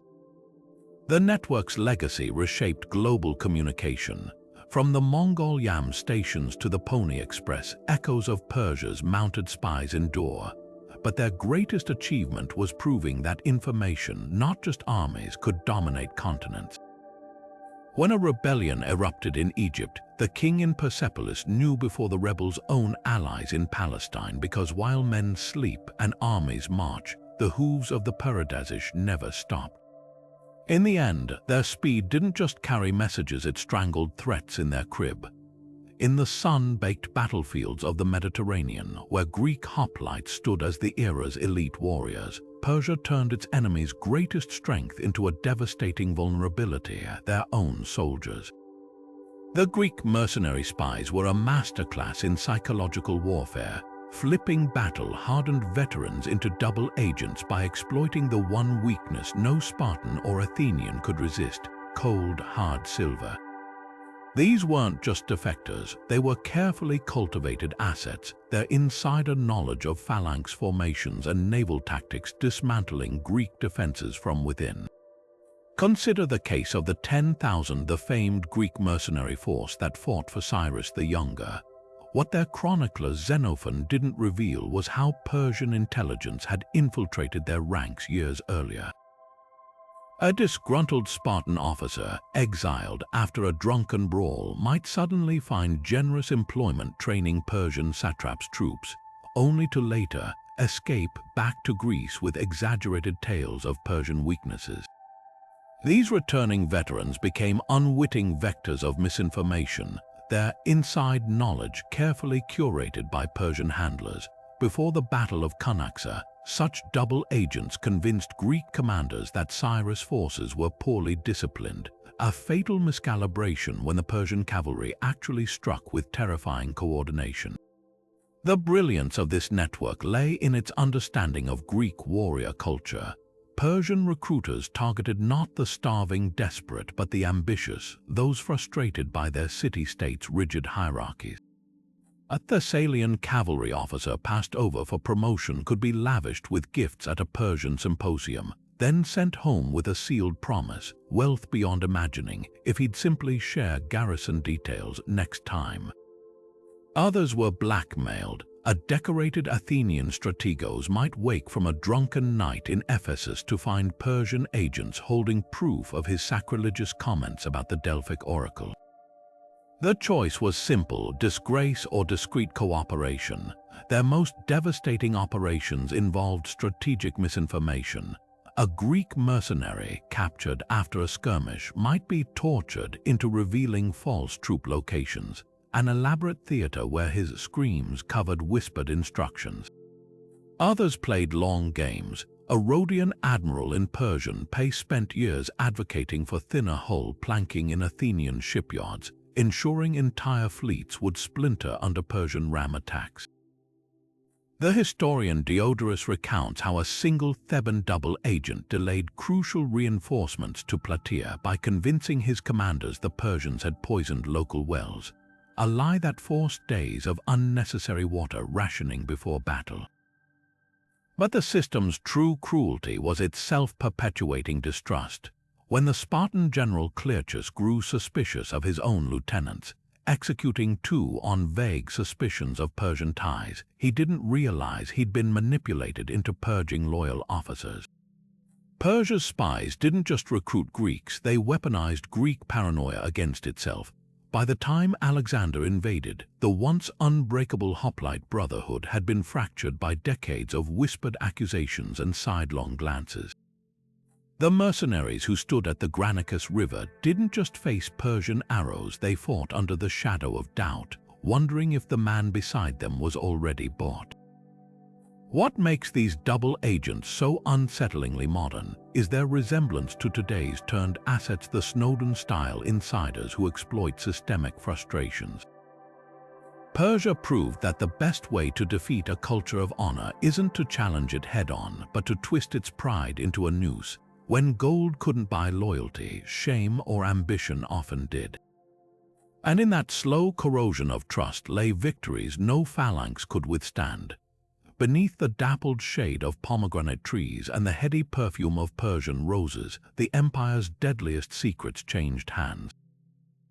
The royal gardens, celebrated as marvels of horticulture, doubled as the empire's most secure meeting grounds, a living labyrinth where spies and informants could converse under the guise of admiring blossoms. These weren't just places of beauty, they were meticulously engineered stages for clandestine theater, where every rustling leaf could mask a whisper and every hedge concealed a listener. Take the Garden of Pasargadae, Cyrus the Great's masterpiece. Its symmetrical pathways and mathematically placed fountains weren't just aesthetic choices, they were acoustic traps. A spy strolling the central avenue could hold a murmured conversation with an asset near the roses, knowing the bubbling water features would drown their words from eavesdroppers mere steps away. The garden's famed paradise design, divided into 4 quadrants representing the elements, served a practical purpose too. Each section had distinct planting patterns that signaled meeting safety. Saffron crocuses blooming out of season in the east quadrant meant compromised, while an unusually pruned myrtle in the north marked a dead drop site. The system's genius lay in its natural deception. Courtiers might notice a nobleman lingering by the lotus pond, but who would suspect the gardener trimming nearby boxwoods was actually a scribe transcribing his every word onto wax tablets hidden in his watering can. Even the empire's famed nightingales played a role. Trainers taught the birds specific songs to alert spies to approaching intruders.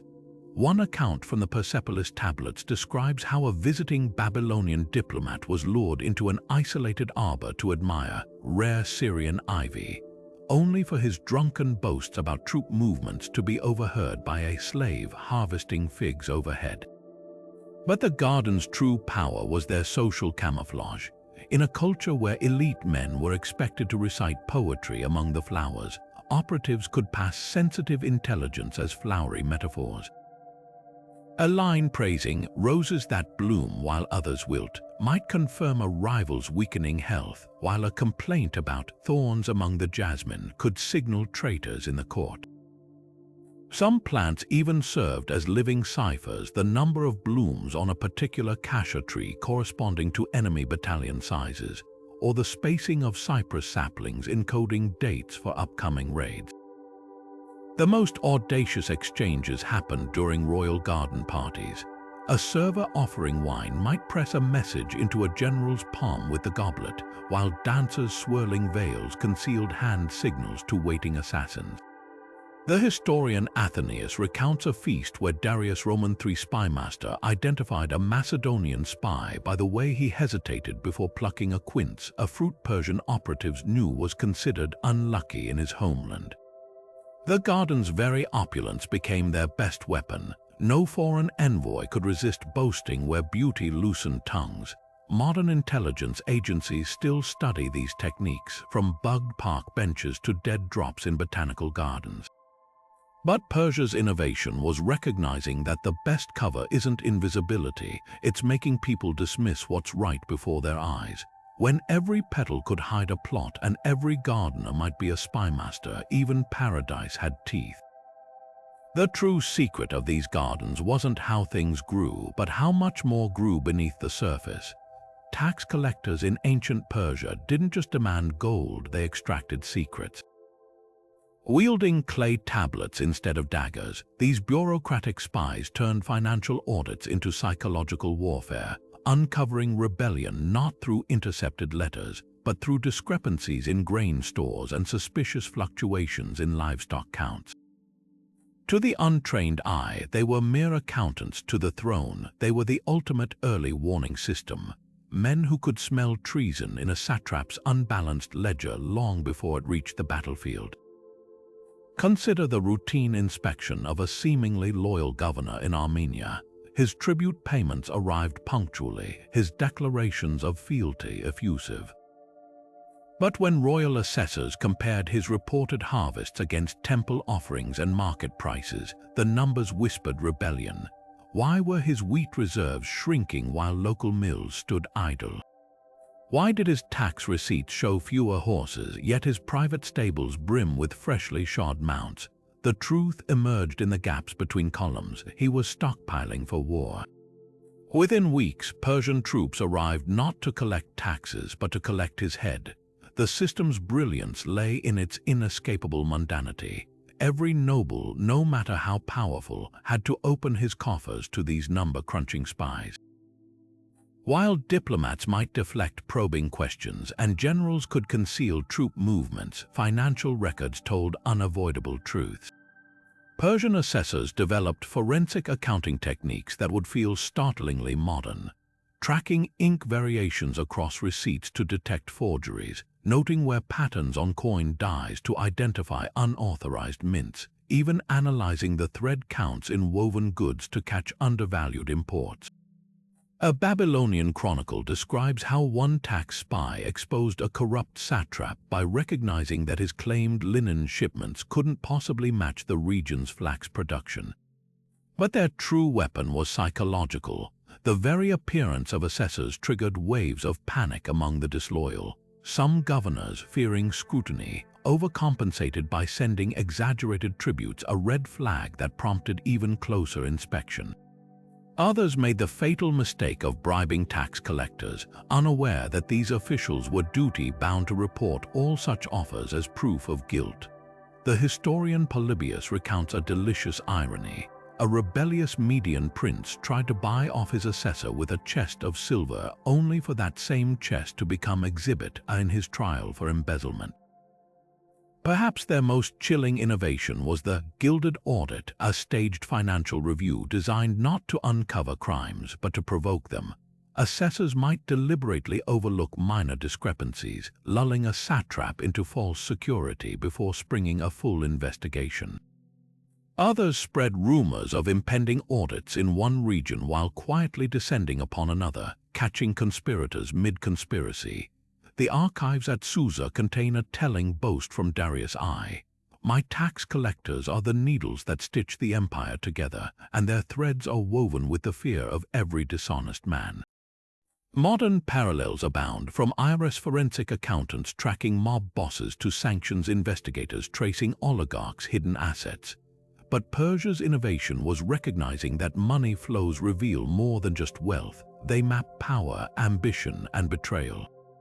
When every sack of grain and every stamped coin could become evidence, even the mightiest satrap learned that rebellion wasn't just fought on battlefields, but in the ledger lines where his greed left fingerprints.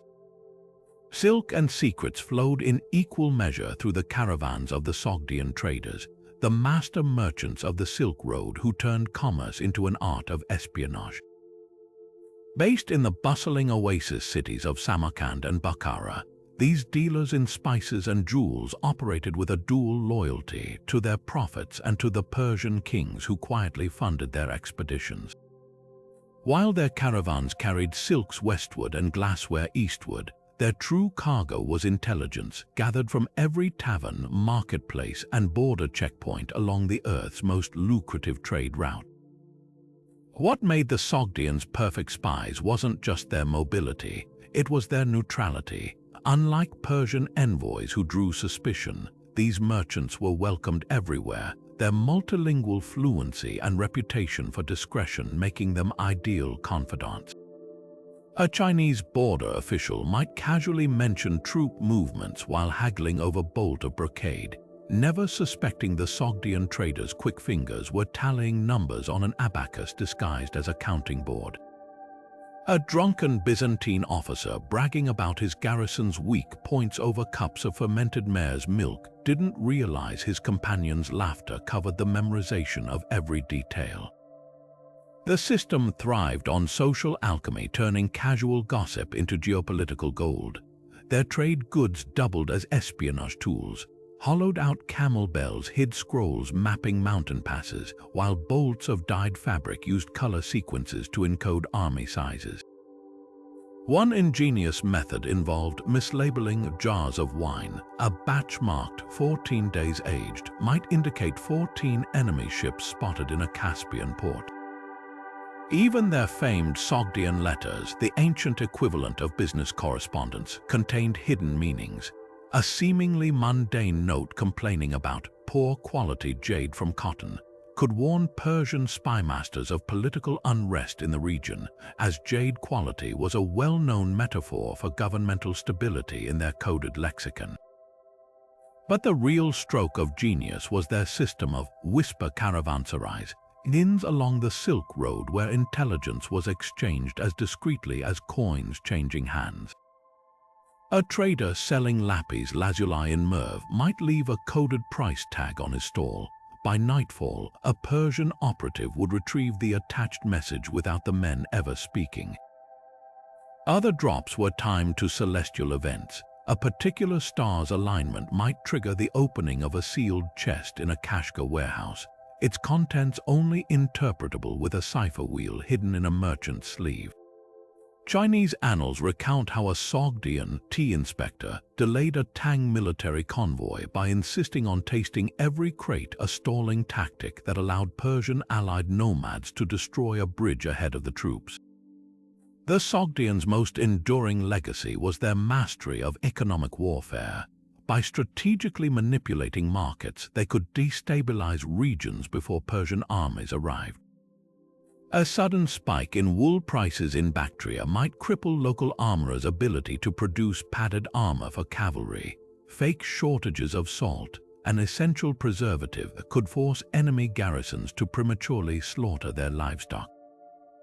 One particularly devastating operation saw Sogdian agents spread rumors of a silk surplus in Byzantium, prompting desperate traders to offload their stocks at a loss only for Persian allied buyers to snap them up, financing entire military campaigns with the profits. What modern intelligence agencies call deniable assets, Persia perfected 2 millennia ago. When a Sogdian caravan was caught smuggling weapons to Tibetan rebels, the Persian court publicly condemned them, while privately rewarding their families. Even as Rome and China grew wise to their tactics, they couldn't risk banning Sogdians entirely. The Silk Road's lifeblood flowed through these merchants' hands. That was the brilliance of the system. It made espionage not just profitable but indispensable. The Sogdians proved that sometimes the best way to conquer isn't with swords but with ledgers, and that every transaction, no matter how small, carries the potential to tilt empires. Imagine being a corrupt Persian governor, confident in your schemes, when suddenly a stranger arrives bearing the royal seal, claiming to be your replacement. The shock, the panic, the desperate scrambling to hide evidence. This was the psychological warfare of Persia's shadow satraps, a clandestine unit of impersonators who turned the empire's bureaucracy into a minefield of deception. These weren't just undercover agents, they were master manipulators trained to wear authority like a second skin, their very presence exposing disloyalty through the terrified reactions they provoked. The system was as elegant as it was ruthless, handpicked for their ability to mimic mannerisms and memorize administrative minutiae. Shadow satraps would descend upon a province with flawless backstories.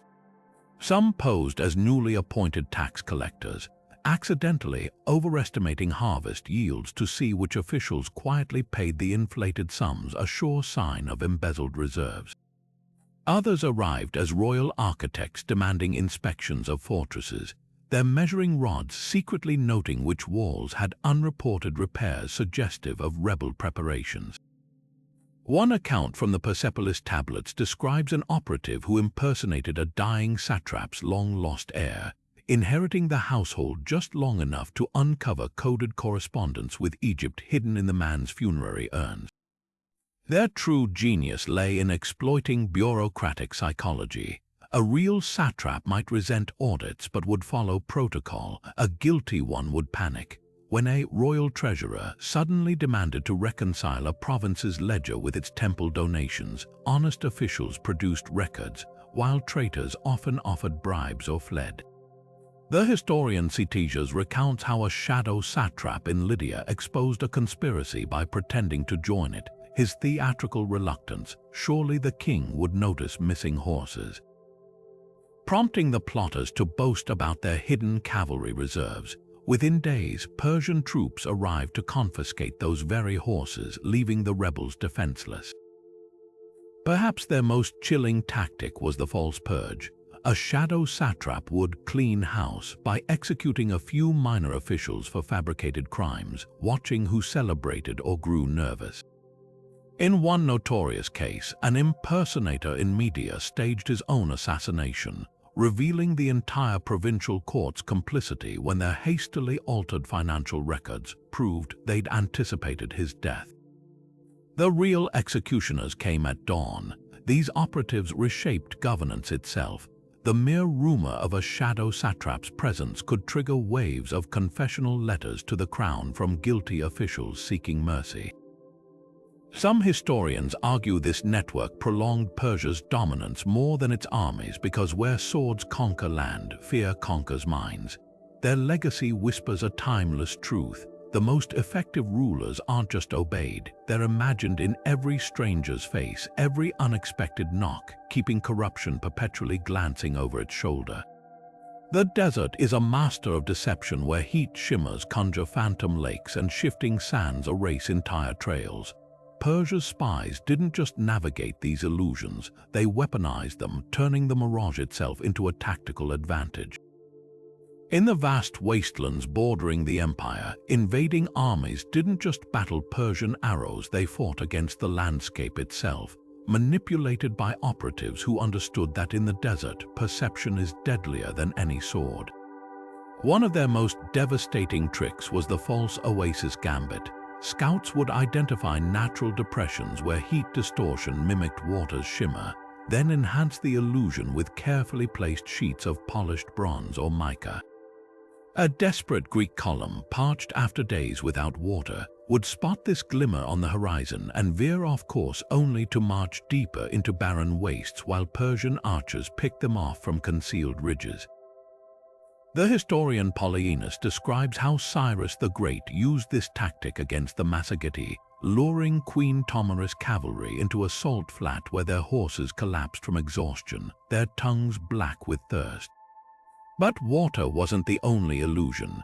Persian spies mastered the art of ghost armies, exploiting the desert's acoustics to conjure the sounds of marching troops where none existed.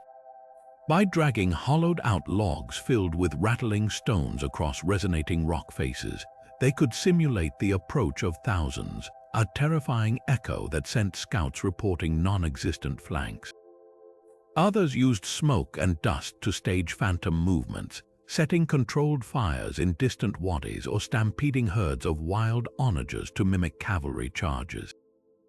During Cambyses's invasion of Egypt, operatives reportedly tied bundles of brush to the tails of feral foxes, lighting them at dusk to create the appearance of torch-bearing reinforcements advancing through the dunes. The real psychological warfare began when these tricks layered upon each other. A Babylonian chronicle recounts how an Assyrian legion chased retreating Persian scouts toward a lake that vanished as they approached only to hear war horns behind them where the spies had hidden bronze tubes in abandoned wells. Disoriented and dehydrated, the soldiers slaughtered each other in the confusion, their commanders mistaking shadows for ambushers. By the time they realized the entire battle was a hallucination, Persian riders were already picking through their abandoned armor. Perhaps their cruelest innovation was Mirror of the Sun, a tactic that transformed the desert's glare into a weapon. Spies would embed polished shields along strategic passes, angling them to flash blinding reflections at precise moments. A well-timed signal could disorient entire formations, archers loosing arrows into empty air, chariots careening off cliffs. One account from the Behistun inscription tells of a Libyan mercenary force that abandoned their Persian employers after days of this torment, convinced the land itself was cursed. Their guides, Persian operatives posing as desert mystics, who led them straight into a waiting ambush. What made these tactics so effective was their plausibility. The desert already played tricks on the mind. Persian spies simply choreographed them. When a Roman historian later dismissed these defeats as the madness of thirsty men, he missed the chilling truth. The real madness was believing anything your eyes told you in Persia's sands. These operatives didn't just exploit the desert's deceptions, they became them, leaving invaders to wonder whether the vanishing scout ahead was flesh and blood or just another fever dream conjured by the shimmering heat. In the end, the deadliest mirage wasn't water or armies. It was the illusion that any of your choices were your own. Behind the veiled corridors of Persia's royal palaces moved figures of quiet, calculated influence, the eunuch spies, men whose physical mutilation became their greatest strategic advantage. Stripped of traditional power yet entrusted with intimate access to the royal household, these operatives wielded influence that could make or break empires. While other spies infiltrated enemy courts or battlefields, the eunuchs worked a far more delicate terrain. The whispered secrets of the harem, the unguarded words of princes after wine, and the fragile egos of advisors who forgot that the silent servant holding their robe was also the king's most loyal ear. What made these agents indispensable wasn't just their proximity to power, it was their perceived neutrality. In a world where bloodlines dictated loyalty, eunuchs were seen as detached from dynastic ambitions, their fortunes tied solely to the king they served. This illusion of disinterest allowed them to manipulate events with impunity.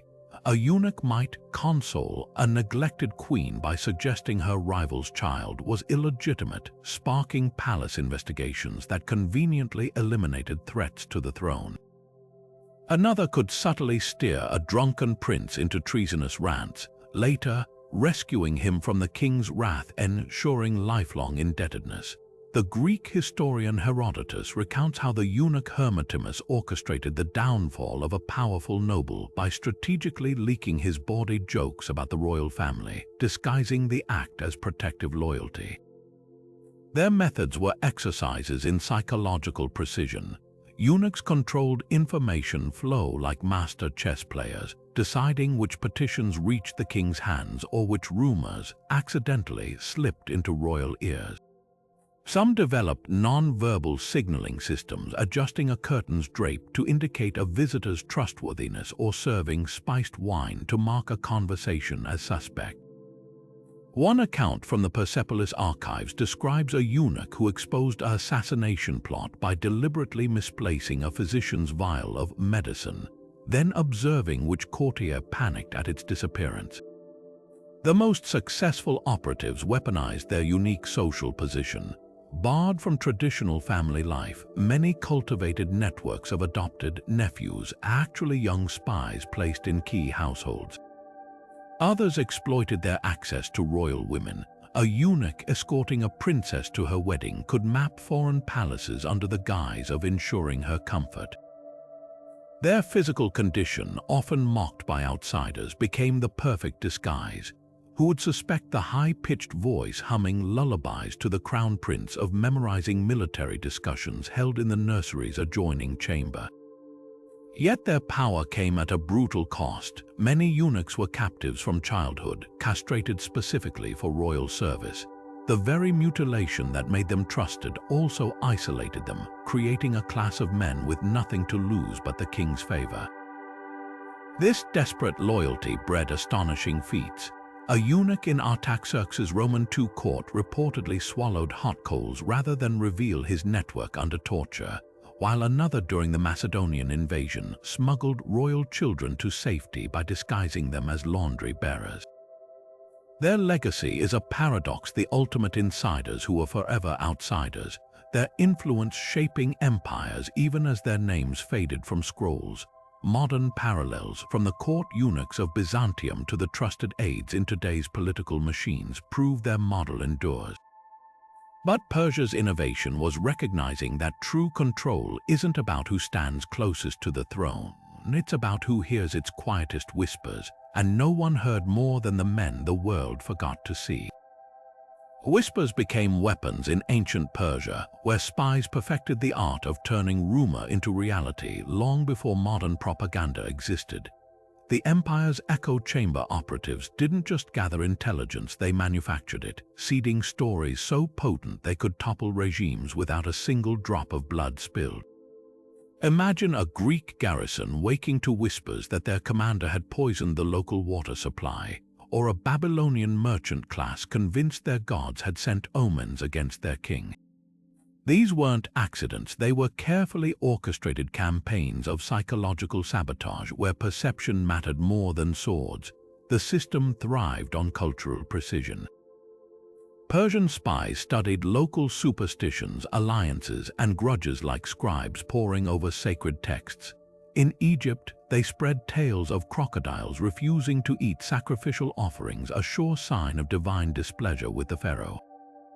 Among Scythian nomads, operatives staged omens by planting eagle feathers in unnatural formations, exploiting tribal reverence for sky omens.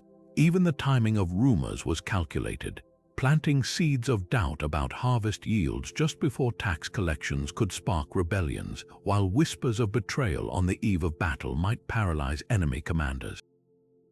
One account from Babylonian tablets describes how Persia destabilized Lydia by bribing temple priests to interpret a lunar eclipse as King Croesus' impending downfall, a prediction that became self-fulfilling when his own nobles abandoned him. But the true artistry lay in the rumor's self-propagation. Persian operatives exploited human nature's weakest points, gossip amplified in marketplaces, fears fanned in religious spaces, and suspicions nurtured in military camps. A well-placed whisper to a milkmaid might evolve into a city-wide panic about tainted dairy by sundown. The historian Polyaenus recounts how Persian agents convinced an Indian border fort to surrender by spreading word of venomous snakes in their grain stores, then releasing harmless grass snakes to confirm the myth. The defenders fled, leaving the gates unguarded. Perhaps their most devastating tactic was the mirror of fear, where spies reflected a culture's deepest anxieties back at them. For maritime powers like Phoenicia, they circulated fake sailors' logs describing phantom whirlpools. In horse-dependent nations, rumors of hoof-rotting spells caused cavalry units to distrust their own mounts. The Greek historian Ctesias describes how a single Persian operative, posing as a traumatized refugee, convinced an entire Athenian squadron that their ships were hexed, leading them to scrub hulls with brine until the wood softened, dooming them in the next storm. This network's genius was its deniability. Unlike battlefield defeats, no one could trace mass panic to Persian origins. By the time a ruler realized his people had been psychologically manipulated, the damage was irreversible. Modern propaganda armies and social media disinformation campaigns owe much to these ancient whisperers, but none matched their chilling efficiency. They proved that the right lie, told to the right ears, could crumble walls stronger than stone because fear travels faster than any courier and needs no translation. When Persia conquered Babylon, they didn't just seize its gold or palaces, they harnessed its stargazers. The Babylonian astrologer spies were masters of celestial deception, turning temple observatories into intelligence hubs where omens weren't just read, they were manufactured. These priest-scientists, revered across Mesopotamia for predicting eclipses and planetary motions, held a unique power, the ability to shape reality by interpreting or inventing the will of the gods. Persia didn't silence them, it recruited them, transforming ancient astronomy into psychological warfare. The scheme relied on Babylon's deep astrological traditions. Every royal decision, from launching wars to planting crops, required priestly approval based on celestial signs. Persian spymasters realized that controlling these interpretations meant controlling empires. A single divination about Mars aligning unfavorably could delay an enemy's military campaign for months, while fabricated omens of divine displeasure might trigger revolts against rival kings. One clay tablet from Sippar describes how astrologer spies convinced the Lydian court that a passing comet foretold their general's betrayal, a lie that led to his execution and left their army leaderless when Persian troops attacked. What made these spies so effective was their unrivaled credibility. Babylonian star charts had accurately predicted lunar cycles for centuries, giving their pronouncements an air of scientific certainty. Persian handlers provided them with confidential information, like upcoming troop movements or grain shortages that they then predict through miraculous celestial readings. When their prophecies came true, their influence grew exponentially.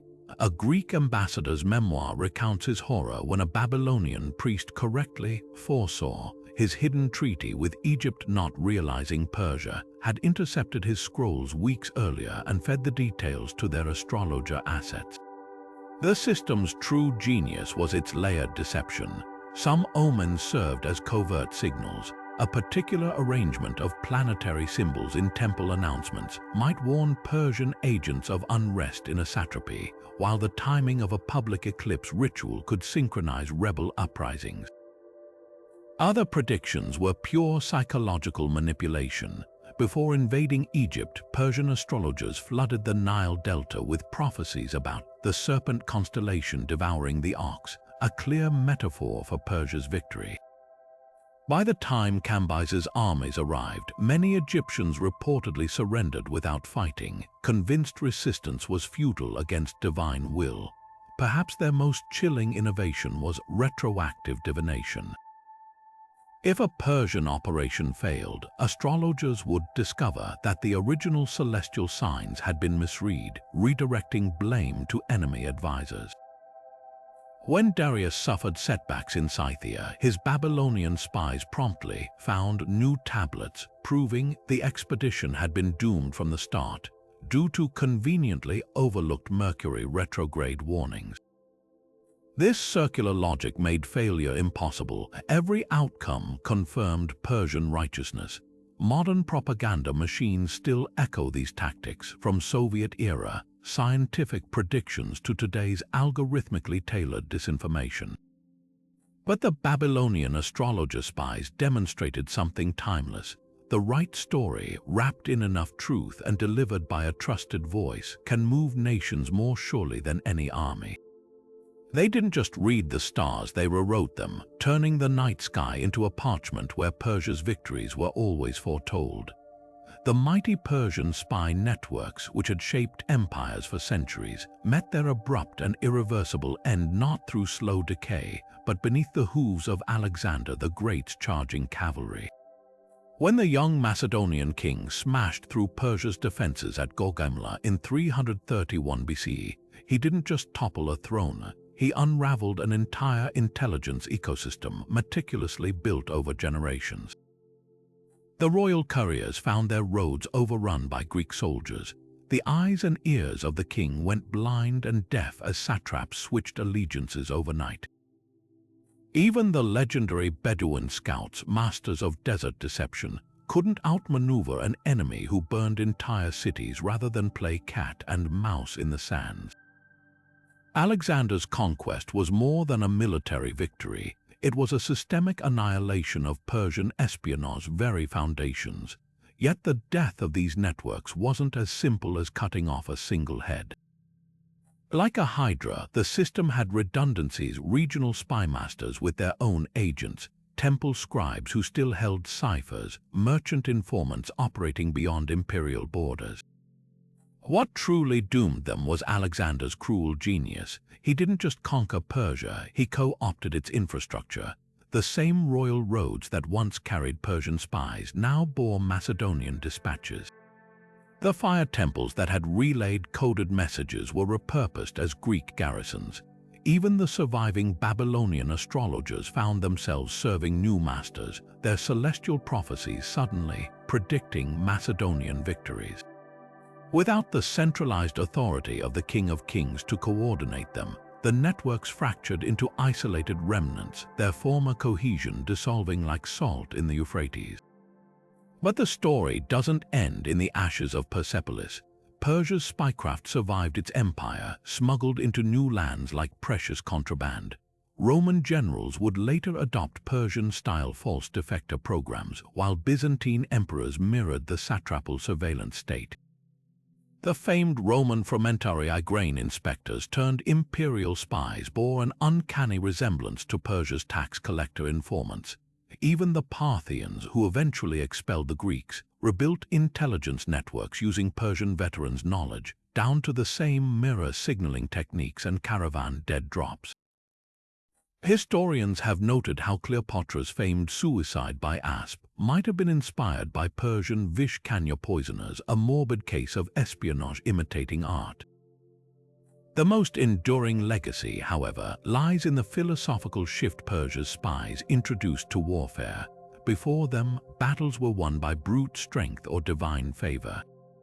The Persians proved information itself could be weaponized, that a well-placed whisper could crumble walls thicker than any battering ram. When Roman generals began employing Persian tricks like forged letters and staged omens, they weren't just adopting tactics, they were acknowledging a fundamental truth these ancient spies had mastered: the mind is the ultimate battlefield. Even Alexander, who destroyed their networks, fell victim to their influence, his later paranoia about traitors echoing the very systems he dismantled. So while Persia's spies vanished as an organized force, their shadows stretch across millennia. Modern intelligence agencies still study their tradecraft, from compartmentalized cells to the manipulation of cultural superstitions. The next time you hear of a leaked document swaying public opinion or a viral rumor destabilizing a regime, remember, you're witnessing the ghost of Persian spy networks at work. Their bodies were buried in Alexander's conquests, but their ideas, those proved truly immortal. From the desert scouts reading disturbances in the sand to the eunuchs who weaponized their invisibility, Persia's 30 spy networks didn't just serve an empire, they reshaped the very nature of power. Their fingerprints are everywhere in history, from the collapse of Babylon to Alexander's paranoia. These weren't just informants, they were architects of reality, proving that wars could be won not only on battlefields but in whispered rumors, rigged omens, and the silent spaces between trust and betrayal. The Bedouin trackers who vanished into dunes taught modern militaries the value of terrain. The merchant spies weaving codes into silk invoices anticipated economic warfare centuries before stock market manipulations. Even the poison-kissed Vishkanya find their echoes in today's deniable assassinations. What made Persian espionage revolutionary wasn't its brutality, it was its bureaucracy. They systemized shadows, turning espionage from opportunistic trickery into a science of control. Their postal couriers inspired Rome's cursus publicus, while their satrap surveillance foreshadowed Stalin's informant networks. The Fire Temple messengers, think encrypted radio traffic with divine branding. Every modern intelligence tactic, false flags, honey traps, cyber disinformation, traces back to some Persian progenitor. When CIA operatives staged fake communist atrocities in Cold War propaganda, they were replaying the Babylonian astrologers' script. Even the phrase, "eyes and ears of the king," lingers in security briefings today. But Persia's greatest legacy was recognizing that information is fractal. A single scrap, a satrap's wine order, a princess's embroidery pattern could unravel empires if you knew how to read it. They didn't just gather intelligence, they weaponized perception itself, making paranoia their ally. That's why their networks outlived their empire, seeping into Macedonian strategies, Byzantine plots, and beyond. The next time you doubt a viral rumor or question a too convenient leak, remember, you're navigating a world the Persians built. Now we turn to you. Which empire's spies should we unmask next? The shadow games of Rome's frumentarii, the ninja networks of feudal Japan, or perhaps Byzantium's eunuch spy masters who turned palace intrigue into an art form. The history of espionage is vast, and every power left its fingerprints in the dark. Let us know, and remember, the most fascinating secrets are always those hiding in plain sight.